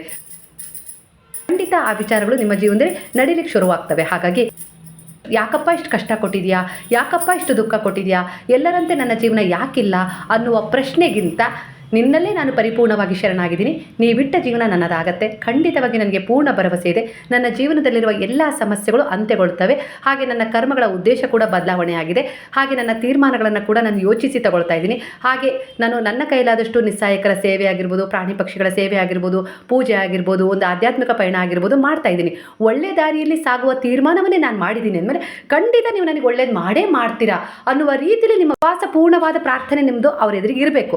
ಆಗ ಖಂಡಿತವಾಗಿ ಅವ್ರು ಕೊಡ್ತಾರೆ. ಪ್ರಶ್ನೆ ಹಾಕಬಾರ್ದು ಗುರುವಿಗೆ, ನೀವು ನನಗೆ ದಾರಿ ತೋರಿಸ್ತೀರಾ, ಆ ಸಮಸ್ಯೆಗಳಿಂದ ಹೊರಗೆ ತಂದೇ ತರ್ತೀರಾ, ನೀವು ನನ್ನ ಜೊತೆಗಿದ್ದೀರಾ ಅನ್ನುವ ರೀತಿಯಲ್ಲಿ ಪರಿವರ್ತನೆ ಮಾಡ್ಕೊಂಡು ನೋಡಿ. ನಿಮ್ಮ ಜೀವನದಲ್ಲಿ ನಿಮಗೆ ಅಡೆತಡೆ ಮಾಡ್ತಾ ಇರೋ ಎಲ್ಲ ವಿಚಾರಗಳು ತನ್ನಿಂದ ತಾನೇ ಹಿಂದೆ ಸರಿತವೆ. ನಿಮ್ಮ ಶತ್ರುಗಳಾಗಿರ್ಬೋದು, ಕೆಟ್ಟ ದೃಷ್ಟಿ ಆಗಿರ್ಬೋದು, ಎಲ್ಲವೂ ಹಿಂದೆ ಸರಿತಾ ಹೋಗ್ತವೆ. ಅದಕ್ಕೆ ಅನುಗುಣವಾಗಿ ಕೆಲವು ಪರಿಹಾರಗಳು ಕೂಡ ನಿಮಗೆ ಎದುರಾಗ್ತವೆ. ಆ ಪರಿಹಾರಗಳನ್ನು ಕೂಡ ನೀವು ಮಾಡ್ಕೊಳ್ಳೋದ್ರಿಂದ ನಿಮ್ಮಲ್ಲಿ ಒಂದು ಸಕಾರಾತ್ಮಕತೆಯ ಬಲ ಬರುತ್ತೆ, ನಿಮ್ಮ ಸುತ್ತ ಒಂದು ಸಕಾರಾತ್ಮಕ ರಕ್ಷಣೆ ಸಿಗುತ್ತೆ. ಈ ರೀತಿ ಪರಿವರ್ತನೆ ನೀವು ಈಗಾಗಲೇ ಮಾಡ್ಕೊಳ್ತಾ ಇದ್ದೀರಾ. ಖಂಡಿತ ಇದರಿಂದ ಎಲ್ಲ ರೀತಿಯ ಒಂದು ಪಾಸಿಟಿವ್ ವೈಬ್ರೇಷನ್ನ ನೀವು ಸಂಪಾದನೆ ಮಾಡ್ಕೊಂಡಿದ್ದೀರಾ. ಹಾಗಾಗಿ ಆ ಪಾಸಿಟಿವ್ ಎನರ್ಜಿಯ ಊರ್ಜೆಗಳು ಕೂಡ ಈಗ ನಿಮ್ಮ ಸುತ್ತ ಪ್ರವಹಿಸ್ತಾ ಇದ್ದಾವೆ. ಹಾಗಾಗಿ ನಿಮ್ಮ ಜೀವನದಲ್ಲಿ ನೀವು ಒಂದು ಬದಲಾವಣೆಯನ್ನು ಕಂಡುಕೊಂಡಿದ್ದೀರಾ, ಉನ್ನತಿಯನ್ನು ಕಂಡುಕೊಂಡಿದ್ದೀರಾ, ಅಂದರೆ ಕ್ಲೈನ್ಸಿಂಗ್ ಮಾಡ್ಕೊಂಡಿದ್ದೀರಾ. ನಿಮ್ಮನ್ನು ನೀವು ತುಂಬಾ ಒಂದು ಅದ್ಭುತವಾದ ರೀತಿಯಲ್ಲಿ ನಿಮ್ಮಲ್ಲಿರುವ ಒಂದು ನೆಗೆಟಿವ್ ವಿಚಾರಗಳನ್ನು ದೂರ ಮಾಡ್ಕೊಳ್ಳೋದ್ರ ಜೊತೆಗೆ ನಿಮ್ಮನ್ನು ನೀವು ಕ್ಲೈನ್ಸ್ ಮಾಡ್ಕೊಳ್ಳೋ ಪ್ರಾಮಾಣಿಕ ಪ್ರಯತ್ನವನ್ನು ಮಾಡ್ತಿದ್ದೀರಾ. ಆ ಪ್ರಾಮಾಣಿಕ ಪ್ರಯತ್ನದಲ್ಲಿ ತುಂಬ ಜನ ಸಫಲತೆಯನ್ನು ಕೂಡ ಪಡ್ಕೊಂಡಿದ್ದೀರಾ. ಹಿಂದಿನಂತಿಲ್ಲ ನಿಮ್ಮ ಹಿಂದಿನ ಜೀವನದ ಎಲ್ಲ ರೀತಿಯ ದುರ್ಘಟನೆಗಳನ್ನಾಗಿರ್ಬೋದು, ನಿಮ್ಮಿಂದಾದ ತಪ್ಪುಗಳನ್ನಾಗಿರ್ಬೋದು, ಇಲ್ಲ ಕೆಟ್ಟ ವಿಚಾರಗಳನ್ನಾಗಿರ್ಬೋದು, ಎಲ್ಲವನ್ನು ನೀವು ನಿಮ್ಮಿಂದ ರಿಮೂವ್ ಮಾಡಿದರೆ ಒಳ್ಳೆಯದನ್ನು ಪಡ್ಕೊಳ್ಳೋ ರೀತಿಯಲ್ಲಿ ಎಲ್ಲ ರೀತಿಯಲ್ಲೂ ನೀವು ಸಿದ್ಧತೆಯನ್ನು ಮಾಡಿಕೊಂಡು ಮುಂದೆ ಹೋಗ್ತಾ ಇದ್ದೀರಾ. ಹಾಗಾಗಿ ಯಾಕಪ್ಪ ಇಷ್ಟು ಕಷ್ಟ, ಯಾಕಪ್ಪ ಇಷ್ಟು ದುಃಖ ಕೊಟ್ಟಿದೆಯಾ, ಯಾಕೆ ಈ ರೀತಿ ನನ್ನ ಜೀವನ ಆಯಿತು, ಯಾಕೆ ಈ ರೀತಿ ನನ್ನ ಮಕ್ಕಳಾದರು, ಗಂಡ ಆದರು, ಈ ರೀತಿ ನನ್ನ ಕರ್ಮಕ್ಕನುಸಾರವಾಗಿ ಇಷ್ಟೆಲ್ಲ ಪಾಪವನ್ನು ನಾನು ಮಾಡಿದ್ದೆ ಅನ್ನೋದಾದರೆ ನನ್ನನ್ನು ಯಾಕೆ ಸೃಷ್ಟಿ ಮಾಡಿದೆ ಅನ್ನೋ ರೀತಿಯಲ್ಲಿ ಪ್ರಶ್ನೆಯನ್ನು ಮಾಡಬೇಡಿ. ಕರ್ಮವನ್ನು ಕಳ್ಕೊಳ್ಳೋಕ್ಕೆ ನನಗೊಂದು ಅವಕಾಶ ಕೊಟ್ಟೆಲ್ಲಪ್ಪ ನೀನು, ಅದಕ್ಕೆ ನಿನಗೆ ಅನಂತ ಅನಂತ ಧನ್ಯವಾದಗಳು. ಯಾವ ಜನ್ಮದಲ್ಲಿ ನಾನು ಏನು ತಪ್ಪು ಮಾಡಿದ್ದೆ ಏನೋ ಗೊತ್ತಿಲ್ಲ, ಆ ತಪ್ಪುಗಳನ್ನು ತಿದ್ಕೊಳ್ಳೋಕ್ಕೆ ನನಗೊಂದು ಮರುಜನ್ಮ ಕೊಟ್ಟಿದೆಯಾ, ಆ ಮರುಜನ್ಮದಲ್ಲಿ ನನ್ನ ತಪ್ಪುಗಳ ಅರಿವನ್ನು ನನಗೆ ಮಾಡಿಸಿದ್ಯಾ, ಒಂದು ಒಳ್ಳೆಯ ಕರ್ಮದ ಉದ್ದೇಶವನ್ನು ನನಗೆ ತಿಳಿಸಿದ್ಯಾ, ಮಾರ್ಗವನ್ನು ತೋರಿಸಿದ್ಯಾ, ಆ ದಾರಿಯಲ್ಲಿ ಸಾಗುವಂತೆ ನನಗೆ ಪ್ರೇರಣೆ ನೀಡಿ ನನ್ನ ಜೊತೆ ನಿಂತಿದೆಯಲ್ಲ, ಅದಕ್ಕೆ ನಿನಗೆ ಅನಂತ ಅನಂತ ಧನ್ಯವಾದಗಳು ಅನ್ನೋ ರೀತಿಯಲ್ಲಿ ಒಂದು ಕೃತಜ್ಞತಾ ಭಾವದ ಧನ್ಯವಾದವನ್ನು ಈ ಪ್ರಕೃತಿಗಾಗಿರ್ಬೋದು, ಬ್ರಹ್ಮಾಂಡಕ್ಕಾಗಿರ್ಬೋದು, ನೀವು ನಂಬಿದ ದೇವರಿಗಾಗಿರ್ಬೋದು, ಗುರುವಿಗಾಗಿರ್ಬೋದು ಸಲ್ಲಿಸುತ್ತಾ ಬನ್ನಿ. ನೋಡಿ, ನಾನು ಈ ಜನ್ಮವನ್ನು ಪಡ್ಕೊಂಡಿದ್ದೀನಿ ಅಂದರೆ ಇಲ್ಲಿ ಎಷ್ಟಾಗುತ್ತೋ ಅಷ್ಟು ನನ್ನ ಕೆಟ್ಟ ಕರ್ಮವನ್ನು ಕಳ್ಕೊಳ್ತೀನಿ. ಈ ಕಷ್ಟ, ದುಃಖ, ಸಮಸ್ಯೆಗಳನ್ನು, ಕಠಿಣತೆಗಳನ್ನು, ನನ್ನ ಜೀವನದಲ್ಲಿ ಬರುವ ಎಲ್ಲ ರೀತಿಯ ತೊಂದರೆಗಳನ್ನು ನಾನು ಎದುರಿಸ್ತೀನಿ, ಧೈರ್ಯವಾಗಿ ನಿಲ್ತೀನಿ, ನೀವು ನನ್ನ ಜೊತೆಗಿರಿ ಅನ್ನುವ ರೀತಿಯಲ್ಲಿ ನಿಮ್ಮ ಪ್ರಾರ್ಥನೆ ಆಗಿರಬೇಕು. ಆಗ ನಿಮ್ಮ ಜೀವನದಲ್ಲಿ ಅದ್ಭುತವಾದ ಪರಿವರ್ತನೆಗಳು ಸಿಗ್ತಾ ಹೋಗ್ತವೆ. ಮಗು ಬೇಕು, ಒಳ್ಳೆ ಗಂಡ ಬೇಕು, ಒಳ್ಳೆ ಜೀವನ ಬೇಕು, ಸುಖ ಬೇಕು, ನೆಮ್ಮದಿ ಬೇಕು, ಆರೋಗ್ಯ ಬೇಕು, ಶಾಂತಿ ಬೇಕು, ಇನ್ಯಾವುದೇ ರೀತಿ ಸುಖವನ್ನು ಬೇಕು ಅಂತೇಳಿ ನೀವು ಕೇಳುವ ಅವಶ್ಯಕತೆ ಇಲ್ಲ. ಅವೆಲ್ಲವೂ ಕೂಡ ನಿಮ್ಮ ಕಡೆ ಆಕರ್ಷಣೆ ಆಗ್ತವೆ. ಯಾಕಂದರೆ ನಿಮ್ಮ ಮನಸ್ಸಿನ ಭಾವವೇ ಶುದ್ಧವಾಗಿದೆ. ನಿಮ್ಮ ಮನಸ್ಸಲ್ಲಿ ಎಲ್ಲರಿಗಾಗೂ ಒಂದು ಒಳ್ಳೆಯ ಆಲೋಚನೆ ಇದೆ, ಒಂದು ಒಳ್ಳೆಯ ರೀತಿಯಲ್ಲಿ ಒಂದು ಬ್ಲೆಸ್ಸಿಂಗ್ ಇದೆ. ಹಾಗಾಗಿ ನೀವು ಏನನ್ನು ಪದೇ ಪದೇ ಚಿಂತಿಸ್ತಿರೋ, ಯೋಚಿಸ್ತಿರೋ ಅವೇ ನಿಮ್ಮ ಕಡೆ ಆಕರ್ಷಣೆ ಆಗ್ತವೆ. ಹಾಗಾಗಿ ನಿಮ್ಮ ಮನಸ್ಸಿನ ತುಂಬ ಈಗ ಒಳ್ಳೆಯ ಭಾವನೆಗಳಿದ್ದಾವೆ, ಒಳ್ಳೆಯ ಸಕಾರಾತ್ಮಕ ವಿಚಾರಗಳಿದ್ದಾವೆ, ಯೋಜನೆಗಳಿದ್ದಾವೆ ಅಂದಮೇಲೆ ಖಂಡಿತ ಈ ಬ್ರಹ್ಮಾಂಡ ಅವುಗಳಿಗೆ ತಕ್ಕ ಹಾಗೆ ಪ್ರತಿಸ್ಪಂದಿಸುತ್ತೆ. ಅಂದರೆ ನಿಮಗೆ ಅದರ ಅವಶ್ಯಕತೆ ಇದೆ, ಹಾಗಾಗಿ ನೀವು ಅದನ್ನು ಪದೇ ಪದೇ ನೆನಪು ಮಾಡ್ಕೊಳ್ತಿದ್ದೀರಾ ಅಂತ ಹೇಳಿ ಅವುಗಳನ್ನು ನಿಮ್ಮ ಜೀವನದಲ್ಲಿ ಒಂದೊಂದಾಗಿ ತುಂಬಿಸ್ತಾ ಹೋಗುತ್ತೆ. ಇದರಿಂದ ಒಂದು ಉಪಯೋಗ ಏನಪ್ಪ ಅಂದರೆ ನಿಮ್ಮ ಕೆಟ್ಟ ಕರ್ಮವನ್ನು ಕಳ್ಕೊಳ್ಳೋಕ್ಕೆ ಕೂಡ ನಿಮಗೆ ದಾರಿ ಮಾಡಿಕೊಡ್ತಾ ಹೋಗುತ್ತೆ. ಅಂದರೆ ಗುರುವು ನಿಮಗೆ ಈ ರೀತಿ ಎಲ್ಲ ಸಹಾಯ ಮಾಡ್ತಾರೆ. ಹಾಗಾಗಿ ಗುರುವಿನ ಪಾದಗಳಲ್ಲಿ ಶರಣಾಗಿದ್ದೀರಾ ಅಂದರೆ ಖಂಡಿತ ನಿಮ್ಮ ಜೀವನ ಪರಿಪೂರ್ಣತೆಯನ್ನು ಪಡ್ಕೊಳ್ಳುತ್ತೆ. ಅಂದರೆ ಗುರುವಿನ ಗುಲಾಮನಾಗುವ ತನಕ ದೊರೆಯ ದಣ್ಣ ಮುಕುತಿ ಅಂತೇಳಿ ಸುಮ್ಮನೆ ಹೇಳಿಲ್ಲ ಹಿರಿಯರು. ದೇವರುಗಳ ಅವತಾರದಲ್ಲಿ ಶ್ರೀರಾಮ ಆಗಿರ್ಬೋದು, ಕೃಷ್ಣ ಆಗಿರ್ಬೋದು, ಯಾವುದೇ ದೇವರಾಗಿರ್ಬೋದು, ಒಂದು ಗುರುವಿನ ಮುಖೇನ ತಮ್ಮ ಜೀವನವನ್ನು ಭೂಮಿಯಲ್ಲಿ ಅವತರಿಸಿದಾಗ ತಮ್ಮ ಜೀವನವನ್ನು ಗುರುವಿನ ಮೂಲಕವೇ ಶುರು ಮಾಡಿದ್ದಾರೆ. ಅವರು ಗುರುವಿನ ಮಹತ್ವವನ್ನು ಈ ಜಗತ್ತಿಗೆ ಸಾರಿದ್ದಾರೆ. ಅಂದರೆ ಹೀಗೆ ನಾವು ಅರ್ಥ ಮಾಡ್ಕೊಳ್ಬೇಕು, ಗುರುವಿನ ಕರುಣೆ, ದಯೆ, ಪ್ರೇಮ ಎಂಥದ್ದು ಅಂತ ಹೇಳಿ. ಅಂದರೆ ಎಂತಹ ಪಾಪವನ್ನಾದರೂ ಅಳಿಸುವಂಥದ್ದು, ಎಂಥ ಪಾಪವನ್ನಾದರೂ ನಮ್ಮಿಂದ ದೂರ ಮಾಡುವಂಥ ಶಕ್ತಿ ಗುರುವಿಗಿದೆ. ಈ ಕೆಲಸ ಈಗ ನಿಮ್ಮ ಜೀವನದಲ್ಲಿ ನಡೀತಾ ಇರೋದು. ಬಾಬಾರವರ ಪಾದಗಳಲ್ಲಿ ದೃಢವಾದ ನಂಬಿಕೆ ಇಟ್ಟು ಶರಣಾಗಿದ್ದೀರಾ, ನಿಮ್ಮನ್ನು ನೀವು ಸರೆಂಡರ್ ಮಾಡ್ಕೊಂಡಿದ್ದೀರಾ ಅಂದರೆ ಅವರು ನಿಮ್ಮ ಪಾಪಗಳನ್ನು ದುನಿಯಲ್ಲಿ ಹಾಕಿ ದಹಿಸ್ತಾ ಇದ್ದಾರೆ. ಹಾಗಾಗಿ ನೀವು ಪರಿವರ್ತನೆಗೊಳ್ತಾ ಇದ್ದೀರಾ. ಇಲ್ಲಿ ಕೆಲವರು ಈ ರೀಡಿಂಗನ್ನು ನೋಡ್ಬೋದು, ಹಾಗೆ ಅರ್ಥನೂ ಮಾಡ್ಕೊಳ್ಬೋದು, ಕೆಲವರಿಗೆ ಇದು ಅರ್ಥನೂ ಆಗದೆ ಇರ್ಬೋದು. ಹಾಗೆ ಗುರುವಿನ ಶರಣದಿಂದ ಅವ್ರು ಹಿಂದೆ ಸರಿಬೋದು. ಅದು ಅವರ ಕರ್ಮ, ಅವರವರ ಕರ್ಮ. ಯಾರು ದೃಢವಾಗಿ ನಿಲ್ತಾರೋ ಅವರಿಗೆ ನನ್ನ ಆಶೀರ್ವಾದ ಖಂಡಿತವಾಗಿ ಸಿಕ್ಕೇ ಸಿಗುತ್ತೆ.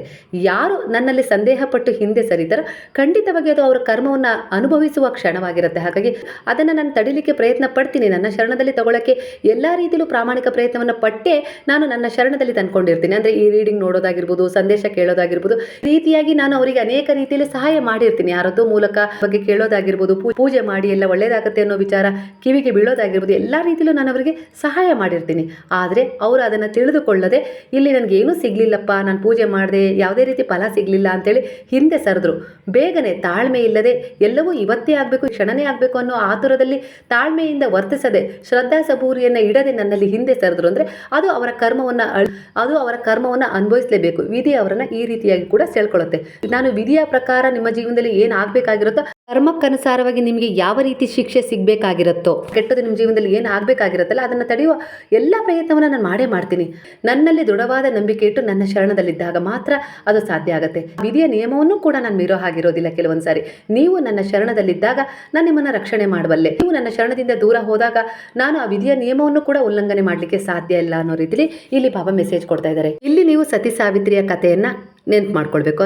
ಯಾಕಂದರೆ ಅವಳ ಗಂಡನಿಗೆ ಆಯಸ್ಸು ಕಡಿಮೆ ಇರುತ್ತೆ, ಅವಳ ಸ್ಥಿರತೆ ಗಂಡನ ಮೇಲಿದ್ದ ಒಂದು ನಿಷ್ಕಲ್ಮಶ ಪ್ರೇಮವಾಗಿರ್ಬೋದು ಅವಳ ಭಕ್ತಿ ಆಗಿರ್ಬೋದು, ಅವಳ ಶ್ರದ್ಧೆ ಆಗಿರ್ಬೋದು, ತನ್ನ ಗಂಡನನ್ನು ಮರಳಿ ಪಡೀಲೇಬೇಕು ಅನ್ನುವ ಅವಳ ಒಂದು ನಿಷ್ಕಲ್ಮಶ ಭಾವ ಇರುತ್ತಲ್ಲ, ಅದು ಅವಳಿಗೆ ಸಫಲತೆಯನ್ನು ತಂದುಕೊಡುತ್ತೆ. ಅದೇ ರೀತಿ ಕಾಲ ಬದಲಾಗಿಲ್ಲ, ಕಾಲ ಅಲ್ಲೇ ಇದೆ, ಮನುಷ್ಯನ ಮನಸ್ಥಿತಿ ಬದಲಾಗಿದೆ. ಈ ರೀತಿಯ ದೃಢ ವಿಶ್ವಾಸ ಬಿಟ್ಟು ನೀವು ಯಾವುದೇ ರೀತಿ ಪ್ರಾರ್ಥನೆಯನ್ನು ಮಾಡಿದ್ರು ಕೂಡ ನಿಮ್ಮ ಜೀವನದಲ್ಲೂ ಕೂಡ ನೀವು ಕೆಟ್ಟ ವಿಧಿ ಬರಹವನ್ನು ಬದಲಾಯಿಸ್ಕೊಳ್ಬೋದು, ಒಂದು ಒಳ್ಳೆಯ ರೀತಿಯಲ್ಲಿ ಪರಿವರ್ತನೆಯನ್ನು ಕಂಡುಕೊಳ್ಬೋದು. ಅದಕ್ಕೆ ತಕ್ಕ ಹಾಗೆ ನಿಮ್ಮ ಕರ್ಮದ ಉದ್ದೇಶಗಳಿರಬೇಕು ಅನ್ನೋ ರೀತಿಯಲ್ಲಿ ಇಲ್ಲಿ ಮೆಸೇಜ್ ಬರ್ತಾ ಇದೆ. ಆ ದಯಾಮಯನಾದ, ಆ ಕರುಣಾಮಯನಾದ, ಆ ಪ್ರೇಮಮಯಿಯಾದ ಸಾಯಿಗಿದೆ ಅಂಥೇಳಿ ಇಲ್ಲಿ ನೀವು ತಿಳ್ಕೊಳ್ಬೇಕಾಗತ್ತೆ. ಆಗ ನಿಮ್ಮ ಜೀವನದಲ್ಲಿ ಅದ್ಭುತವಾದ ತಿರುವುಗಳು ಸಿಗ್ತವೆ. ಈಗಾಗಲೇ ತುಂಬಾ ಪರಿವರ್ತನೆಯನ್ನು ಕಂಡುಕೊಂಡಿದ್ದೀರಾ. ನಿಮ್ಮ ಜೀವನದಲ್ಲಿ ಭರವಸೆನೇ ಇರಲಿಲ್ಲ, ನಿಮ್ಮ ಜೀವನದಲ್ಲಿ ಬೆಳಕು ಮೂಡುತ್ತೆ ಅಂತೇಳಿ ಅಂದ್ಕೊಂಡೇ ಇರಲಿಲ್ಲ. ಆದರೆ ನಿಮ್ಮ ಜೀವನ ಬದಲಾಗಿದೆ. ಒಂದು ಭರವಸೆಯಲ್ಲಿ ಸಾಕ್ತಾ ಇದ್ದೀರಾ, ಉತ್ತಮವಾದ ಬೆಳವಣಿಗೆಯನ್ನು ಕಾಣ್ತಾ ಇದ್ದೀರಾ, ಉತ್ತಮವಾದ ಆಲೋಚನೆಗಳನ್ನು ಮಾಡ್ತಾ ಇದ್ದೀರಾ. ಹಾಗೆ ನಿಮ್ಮ ಜೊತೆಗೆ ನಿಮ್ಮ ಮಕ್ಕಳು ಕೂಡ ಒಂದು ಪರಿವರ್ತನೆಗೊಳ್ತಾ ಇದ್ದಾರೆ ಅಂದರೆ ಇದು ನಿಮ್ಮ ಸುಕೃತ ಪುಣ್ಯದ ಫಲ. ಹಾಗಾಗಿ ನೀವೇ ನಿಮ್ಮ ಮಕ್ಕಳಿಗೆ ಒಂದು ಪ್ರೇರಣೆಯಾಗಿದ್ದೀರಾ, ನಿಮ್ಮ ಸುತ್ತಮುತ್ತ ವಾತಾವರಣದವರಿಗೆ ಒಂದು ಪ್ರೇರಣೆ ಆಗಿದ್ದೀರಾ. ಅಂದರೆ ಮೊದಲಿಗೆ ಯಾರೂ ಕೂಡ ಒಪ್ಕೊಳ್ಳಿಲ್ಲ ಅಂದರು, ನಿರಾಕರಣೆ ಮಾಡಿದ್ರು, ಹಂತ ಹಂತವಾಗಿ ನೀವೇ ಸರಿ ಅನ್ನುವ ರೀತಿಯಲ್ಲಿ ಅವರು ಒಪ್ಕೊಳ್ಳುವಂತಹ ಪರಿಸ್ಥಿತಿ ಅವರಿಗೆ ಎದುರಾಗೇ ಆಗ್ತವೆ. ಯಾಕಂದರೆ ನಿಮ್ಮ ಉದ್ದೇಶಗಳು ಸಕಾರಾತ್ಮಕವಾಗಿವೆ. ಆ ಸಕಾರಾತ್ಮಕ ಊರ್ಜೆಗಳು ಎಲ್ಲವನ್ನು ಬದಲಾಯಿಸುವಂಥ ಶಕ್ತಿಯನ್ನು ಹೊಂದಿದ್ದಾವೆ. ಯಾಕಂದರೆ ಆ ಸಕಾರಾತ್ಮಕ ಊರ್ಜೆಗಳೇ ದೈವಿ ಶಕ್ತಿಗಳ ಕೊಡುಗೆಯಾಗಿದೆ, ಗುರುವಿನ ಊರ್ಜೆಗಳಾಗಿದ್ದಾವೆ, ಈ ಬ್ರಹ್ಮಾಂಡದ ಶಕ್ತಿಯಾಗಿದೆ. ಇವೆಲ್ಲವನ್ನು ನೀವು ಒಂದು ಸಕಾರಾತ್ಮಕ ಆಲೋಚನೆಗಳ ಮೂಲಕ ನಿಮ್ಮ ಕಡೆ ಈಗಾಗಲೇ ಸೆಳ್ಕೊಂಡಿದ್ದೀರಾ. ಹಾಗಾಗಿ ನಿಮ್ಮ ಜೀವನದಲ್ಲಿ ಪರಿವರ್ತನೆಯನ್ನು ಕಾಣ್ತಾ ಇದ್ದೀರಾ. ಹಾಗೆ ಈ ಸಮಯದಲ್ಲಿ ಯಾರೆಲ್ಲ ಯಾವ ಆಲೋಚನೆಯಲ್ಲಿ ಮುಳುಗಿದಿರೋ, ಅಂದರೆ ನಿಮ್ಮ ಜೀವನದಲ್ಲಿ ನೀವು ಏನನ್ನು ಬೇಕು ಅಂತೇಳಿ ಬಯಸ್ತಾ ಇದ್ರೋ ಎಲ್ಲವೂ ನಿಮಗೆ ಸಿಗುತ್ತೆ. ಆದರೆ ಗುರುವಿನ ಪಾದಗಳಲ್ಲಿ ದೃಢವಾದ ನಂಬಿಕೆ ಇಟ್ಟು ಶರಣಾಗಿ ನಿಮಗೆ ಯಾವುದು ಉತ್ತಮನೋ ಅದನ್ನು ಅವ್ರು ಖಂಡಿತ ಕೊಡ್ತಾರೆ. ವಿಶೇಷವಾದ ವ್ಯಕ್ತಿತ್ವದೊಂದಿಗೆ ವಿಶೇಷವಾದ ದಿನಗಳನ್ನು ನಿಮ್ಮ ಜೀವನದಲ್ಲಿ ತುಂಬಿಸ್ತಾ ಹೋಗ್ತಾರೆ. ವಿಶೇಷವಾದದ್ದನ್ನೇ ಅವ್ರು ಕೊಡ್ತಾರೆ. ಯಾಕಂದರೆ ಗುರುವಿನ ಆಯ್ಕೆಯೇ ಉತ್ತಮವಾಗಿರುತ್ತೆ. ಯಾವುದೇ ಕಾರಣಕ್ಕೂ ಅಂದರೆ ಅವರ ಪಾದಗಳಿಗೆ ಶರಣಾಗಿಸಿದಾಗ, ನೀವಿಟ್ಟ ಜೀವನ ನನ್ನದಾಗಲಿ ಅನ್ನೋ ರೀತಿಯಲ್ಲಿ ಸಮರ್ಪಣೆಯಾದಾಗ, ಇಲ್ಲ ಹಠ ಮಾಡಿ ನನಗೆ ಅದೇ ಬೇಕು ಇದೇ ಬೇಕು ಅಂತೇಳಿ ಬೇಡಿದರೂ ಕೂಡ ಕೊಡ್ತಾರೆ, ಇಲ್ಲ ಅಂತಲ್ಲ. ಆದರೆ ಮುಂದೆ ಅದರಲ್ಲಿ ಏನೇ ತೊಂದರೆ ಆದರೂ ಆ ಸಮಸ್ಯೆಗೆ ನೀವೇ ನೇರ ಹೊಣೆಯಾಗಿರ್ತೀರ. ಆದರೆ ಹಠ ಮಾಡಿದ್ರಿ ಅನ್ನೋ ಒಂದೇ ಒಂದು ಕಾರಣದಿಂದ ಆ ಗುರು ಒಮ್ಮೆ ಪಾಠ ಕಲೀಲಿ ಅನ್ನೋ ಒಂದೇ ಒಂದು ಉದ್ದೇಶದಿಂದ ಕೊಟ್ಟಿರ್ತಾರೆ. ಆದರೆ ಕೈ ಬಿಟ್ಟಿರೋದಿಲ್ಲ. ಮತ್ತೆ ನೀವು ಮರಳಿ ಅವರ ಬಳಿ ಬಂದೇ ಬರ್ತೀರಾ ಅಂತೇಳಿ ಕಾಯ್ತಾ ಇರ್ತಾರೆ. ಆಗ ನಿಮಗೆ ಮತ್ತೊಂದು ಅವಕಾಶವನ್ನು ಕೊಟ್ಟೇ ಕೊಡ್ತಾರೆ ಅನ್ನೋ ರೀತಿಯಲ್ಲಿ ಇಲ್ಲಿ ಮೆಸೇಜ್ ಬರ್ತಾ ಇದೆ. ಕೆಲವರ ಮನಸ್ಸಲ್ಲಿ ಒಂದು ಪ್ರಶ್ನೆ ಕೂಡ ಈ ಸಮಯದಲ್ಲಿ ಮೂಡಿದೆ, ವಿಧಿ ಬರಹವನ್ನು ಬದಲಾಯಿಸ್ಕೊಳ್ಬೋದಾ? ನಾವು ಮಾಡುವ ಪ್ರಾರ್ಥನೆ ನಮ್ಮ ಮಕ್ಕಳ ಪರವಾಗಿ ನಮ್ಮ ಮಕ್ಕಳಿಗೆ ತುಂಬ ಶ್ರೇಯಸ್ಸನ್ನು ಉಂಟು ಮಾಡುತ್ತಾ, ಅದು ರಕ್ಷಣೆಯಾಗಿ ನಿಲ್ಲುತ್ತಾ ಅಂತೇಳಿ? ಖಂಡಿತವಾಗಿ ನಿಲ್ಲುತ್ತೆ. ಗುರುವಿನ ಶರಣದಲ್ಲಿದ್ದಾಗ ನಿಮ್ಮ ಮಕ್ಕಳಿಗೆ ಯಾರೋ ಕೆಟ್ಟದನ್ನು ಮಾಡ್ಲಿಕ್ಕೆ ಬರ್ತಾ ಇದ್ದಾರೆ, ಅನಾವಶ್ಯಕ ಹೊಡಿಲಿಕ್ಕೆ ಬರ್ತಾ ಇದ್ದಾರೆ, ತೊಂದರೆ ಕೊಡ್ಲಿಕ್ಕೆ ಬರ್ತಾ ಇದ್ದಾರೆ ಅಂದರೆ ಆ ಮಗು ಓಡಿ ಬಂದು ನಿಮ್ಮನ್ನು ಹಿಡ್ಕೊಳ್ಳುತ್ತೆ, ನಿಮ್ಮ ಶರಣದಲ್ಲಿ ಬಂದ್ಬಿಡುತ್ತೆ. ಆಗ ಅದಕ್ಕೆ ಯಾವುದೇ ರೀತಿ ತೊಂದರೆ ಆಗ್ಲಿಕ್ಕೆ ನೀವು ಬಿಡ್ತೀರಾ? ಇಲ್ಲ ತಾನೇ? ಅದೇ ರೀತಿ ಗುರುವಿನ ಶರಣದಲ್ಲಿದ್ದಾಗ ಯಾವುದೇ ರೀತಿ ನಿಮ್ಮ ಕೆಟ್ಟ ಕರ್ಮಗಳು ನಿಮ್ಮ ಮೇಲೆ ಪರಿಣಾಮ ಬೀರದಂತೆ ಆ ಗುರು ರಕ್ಷಣೆ ಮಾಡ್ತಾರೆ ಅನ್ನೋದೇ ಇಲ್ಲಿ ಉದಾಹರಣೆ ಸಹಿತ ನಾನು ವಿವರಿಸಿದ್ದೀನಿ. ಅದೇ ರೀತಿ ನಿಮ್ಮ ಮಕ್ಕಳಿಗೆ ನೀವು ಸಂಸ್ಕಾರ ಕೊಡುವಾಗ ಮಗು ಪದೇ ಪದೇ ಅಕ್ಷರ ತಪ್ಪಾಗಿ ಬರ್ಕೊಳ್ತಾ ಬಂತು ಅಂದರು, ಆ ತಪ್ಪಾಗಿ ಅಕ್ಷರಗಳನ್ನು ಬರಿತಾ ಇತ್ತು ಅಂದರೆ ನೀವು ಪದೇ ಪದೇ ಅದನ್ನು ಸರಿಪಡಿಸಿ ಆ ಮಗುವಿಗೆ ತಿಳಿಸ್ತಾ ಇರ್ತೀರಲ್ವ. ಅದೇ ರೀತಿ ಗುರುವು ನಿಮ್ಮ ಜೀವನದಲ್ಲಿ ಈ ರೀತಿ ಕೆಲಸ ಮಾಡ್ತಾ ಇರೋದು. ಈಗ ಅಂದರೆ ನೀವು ಮಾಡ್ತಾ ಇರೋದು ತಪ್ಪು, ಈ ದಾರಿಯಲ್ಲಿ ಸಾಗು, ಈ ಉದ್ದೇಶವನ್ನು ಹೊಂದು, ಆಗ ನಿನ್ನ ಜೀವನದಲ್ಲಿ ನೀನೊಂದು ಒಳ್ಳೆಯದನ್ನು ಪಡ್ಕೊಳ್ತೀಯ ಅಂತ ಹೇಳಿ. ನಿಮ್ಮ ತಾಯಿ ನಿಮ್ಮನ್ನು ಹೇಗೆ ಸುಸಂಸ್ಕೃತರಾಗಿ ನೋಡಬೇಕು ಅಂತೇಳಿ ಬಯಸ್ತಾರೋ, ಸಂಸ್ಕಾರ ಕೊಡಬೇಕು, ಒಳ್ಳೆಯ ಸಂಸ್ಕಾರ ಅಂತೇಳಿ ಬಯಸ್ತಾ ಇದ್ದಾರೋ, ಅದೇ ರೀತಿ ಆ ಗುರುವು ಕೂಡ ನಿರಂತರವಾಗಿ ಪ್ರಯತ್ನ ಪಡ್ತಾ ಇದ್ದಾರೆ. ಈ ಗುರುವಿನ ಹಿಡಿತದಲ್ಲಿ ಈಗ ನೀವಿದ್ದೀರಾ. ಖಂಡಿತವಾಗಿ ನಿಮ್ಮ ಜೀವನ ಒಳ್ಳೆಯ ದಾರಿಯಲ್ಲಿ ಸಾಗೋದ್ರ ಜೊತೆಗೆ ಉತ್ತಮವಾದದನ್ನು ಕೂಡ ಪಡ್ಕೊಳ್ಳುತ್ತೆ. ಒಂದು ಸಾರಿ ನಿಮ್ಮ ಮಕ್ಕಳು ಹೇಗೆ ಹಠ ಮಾಡಿದಾಗ ಮುದ್ದಿನಿಂದ ಒಂದು ಸಾರಿ ಹೋಗಲಿ ಬಿಡು ಅಂತೇಳಿ ಒಂದು ಐಸ್ ಕ್ರೀಮೋ ಏನೋ ಕೊಡಿಸ್ತಿರಲ್ಲ, ಹಾಗೆ ಗುರುವು ಕೂಡ ನೀವು ಹಠ ಮಾಡಿದಾಗ ಕೆಲವೊಂದು ಸಾರಿ ನಿಮ್ಮ ಇಚ್ಛೆಗಳ ಅನುಸಾರವಾಗಿ ಅದನ್ನು ಕೊಡ್ತಾರೆ.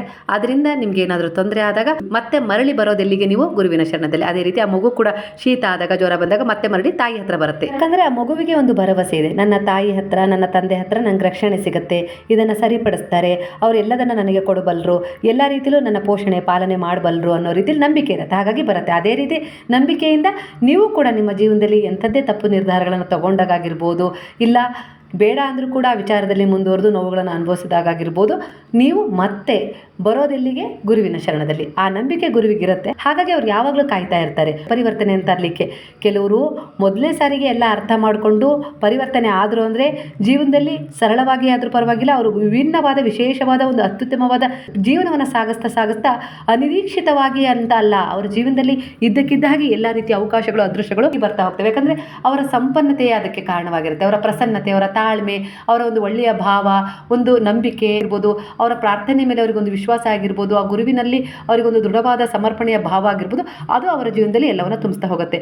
ಈ ಸಮಯದಲ್ಲಿ ನಿಮ್ಮ ಇಚ್ಛೆಯೂ ಇದೇ ಆಗಿದೆಯಲ್ಲ, ನಿಮ್ಮ ಮಕ್ಕಳ ಪರವಾಗಿರ್ಬೋದು, ನಿಮ್ಮ ಪ್ರೀತಿ ಪಾತ್ರರ ಪರವಾಗಿರ್ಬೋದು, ನೀವು ಇಷ್ಟಪಡುವವರ ಪರವಾಗಿರ್ಬೋದು, ಅವರು ನಿಮ್ಮ ಮಾತನ್ನು ಕೇಳಬೇಕು, ಒಳ್ಳೆ ರೀತಿಯಲ್ಲಿ ಸಾಗಬೇಕು, ಸುಸಂಸ್ಕೃತ ನಡವಳಿಕೆ ಇರಬೇಕು. ಹಾಗೆ ಜೀವನದಲ್ಲಿ ಅವರು ಎಲ್ಲ ರೀತಿಯ ಸುಖ ಶಾಂತಿ ನೆಮ್ಮದಿಯನ್ನು ಪಡ್ಕೊಳ್ಬೇಕು, ನಮ್ಮನ್ನು ಕೂಡ ಅದರ ಗೌರವದಿಂದ ಕಾಣಬೇಕು ಅನ್ನೋ ಇಚ್ಛೆ ನಿಮ್ಮದು ಇದೆಯಲ್ಲ. ಹಾಗಾದರೆ ನಿಮ್ಮ ಇಚ್ಛೆ ಈಡೇರಬೇಕು ಅಂದರೆ ನಿಮ್ಮ ಮನಸ್ಥಿತಿಯ ಆಲೋಚನೆಗಳು ವಿಚಾರಗಳು ಬೇರೆ ರೀತಿಯಲ್ಲಿ ಅಂದರೆ ಹೊಸದೊಂದು ತಿರುವನ್ನು ಪಡ್ಕೊಳ್ಬೇಕಾಗತ್ತೆ, ಸಕಾರಾತ್ಮಕ ತಿರುವು. ಯಾರು ಎಷ್ಟೇ ಕೆಟ್ಟದನ್ನು ಬಯಸಿದರೂ ಕೂಡ ನಿಮ್ಮ ವಿಶ್ವಾಸ ದೃಢವಾಗಿರಬೇಕು, ಕೆಟ್ಟದ್ದು ಆಗಲ್ಲ ಅಂತ ಹೇಳಿ. ಹಾಗೆ ನಿಮ್ಮ ಪ್ರೀತಿ ಪಾತ್ರರು ನಿಮ್ಮಿಂದ ದೂರ ಆಗಿರ್ಬೋದು, ಇಲ್ಲ ಅವರು ಕೆಟ್ಟ ವಿಚಾರಗಳಲ್ಲಿ ಮುಳುಗಿರ್ಬೋದು, ಇಲ್ಲ ಕೆಟ್ಟ ವರ್ತನೆಯಿಂದ ದಾರಿ ತಪ್ಪಿರ್ಬೋದು, ಅವರೆಲ್ಲರೂ ಕೂಡ ಸರಿಯಾಗ್ತಾರೆ. ನನ್ನ ಮಗನ ಆತ್ಮ ಪರಿಶುದ್ಧವಾಗಿದೆ, ಅದು ಒಂದು ಪವಿತ್ರ ಆತ್ಮವಾಗಿದೆ, ಖಂಡಿತ ನನ್ನ ಸಂಸ್ಕಾರಗಳು ನನ್ನ ಮಗುವೆಲ್ಲೂ ಬಂದಿರ್ತವೆ, ಹಾಗಾಗಿ ಅವನು ಕೂಡ ಒಂದು ಒಳ್ಳೆಯ ರೀತಿಯಲ್ಲಿ ಬದುಕ್ತಾನೆ ಬಾಳ್ತಾನೆ ಅನ್ನುವ ರೀತಿಯಲ್ಲಿ ನಿಮ್ಮ ಕಲ್ಪನೆಗಳಿರಬೇಕು. ಕಲ್ಪನೆಗಳಲ್ಲ, ಇದೊಂದು ಭರವಸೆ. ಈ ಭರವಸೆ ಅವರನ್ನು ಖಂಡಿತವಾಗಿಯೂ ಗೆಲ್ಲಿಸುತ್ತೆ ಅನ್ನುವ ರೀತಿಯಲ್ಲಿ ಇಲ್ಲಿ ಬಾಬಾ ನಿಮಗೆ ಮೆಸೇಜ್ ಕೊಟ್ಟಿದ್ದಾರೆ. ಈ ಪರಿಪೂರ್ಣವಾದ ಒಂದು ಕಾರ್ಡ್ಗಳ ರೀಡನ್ನು ಮಾಡಿದಾಗ ನನಗೆ ಸಿಕ್ಕ ಒಂದು ಮಾಹಿತಿ ಈ ಅದ್ಭುತವಾದ ಮೆಸೇಜ್ ಆಗಿದೆ ಸ್ನೇಹಿತರೆ. ಇದು ನಿಮಗೆ ಅದ್ಭುತ ಅಂತೇಳಿ ಅನಿಸಿದೆ, ಇದರಲ್ಲಿ ಏನಾದರೂ ಒಂದು ಸ್ವಲ್ಪನಾದರೂ ಸಾರ ಅರ್ಥಗರ್ಭಿತವಾಗಿದೆ. ಈ ಗುರುವು ನಿಮಗೆ ಸಂದೇಶ ಕೊಟ್ಟಿದ್ದಾರಲ್ಲ ಈ ರೀಡಿಂಗ್ ಮೂಲಕ, ಅದರಲ್ಲಿ ಏನಾದರೂ ಒಂದು ಅರ್ಥಗರ್ಭಿತವಾದ ಸಾರ ಇದೆ, ನಿಮ್ಮ ಜೀವನಕ್ಕೆ ಅದು ಉಪಯೋಗವಾಗಿದೆ ಅಂದರೆ ಸಾಯಿರಾಮ್ ಅಂತೇಳಿ ಕಮೆಂಟ್ ಮಾಡೋದನ್ನು ಮರಿಬೇಡಿ ಸ್ನೇಹಿತರೆ. ಗುರುವಿನ ಅನುಗ್ರಹ ಆಶೀರ್ವಾದಕ್ಕೆ ಸದಾ ಪಾತ್ರರಾಗಿ ನಿರಂತರವಾಗಿ ಅವರ ಅನುಗ್ರಹ ಆಶೀರ್ವಾದವನ್ನು ಪಡಿತಾ ಹೋಗ್ರಿ ಅಂತೇಳಿ ನಾನು ಕೂಡ ಪ್ರಾರ್ಥನೆಯನ್ನು ಮಾಡ್ತಾ, ಹಾಗಾದರೆ ಎಲ್ಲರೂ ಸೇರಿ ಹೇಳೋಣ, ಹರೇ ರಾಮ ರಾಮ ರಾಮ ಹರೇ ಹರೇ, ಹರೇ ಕೃಷ್ಣ ಕೃಷ್ಣ ಕೃಷ್ಣ ಹರೇ ಹರೇ, ಹರೇ ಸಾಯಿ ಸಾಯಿ ಸಾಯಿ ಹರೇ ಹರೇ, ಹರೇ ಬಾಬಾ ಬಾಬಾ ಬಾಬಾ ಹರೇ ಹರೇ, ಹರೇ ದತ್ತ ದತ್ತ ದತ್ತ ಹರೇ ಹರೇ.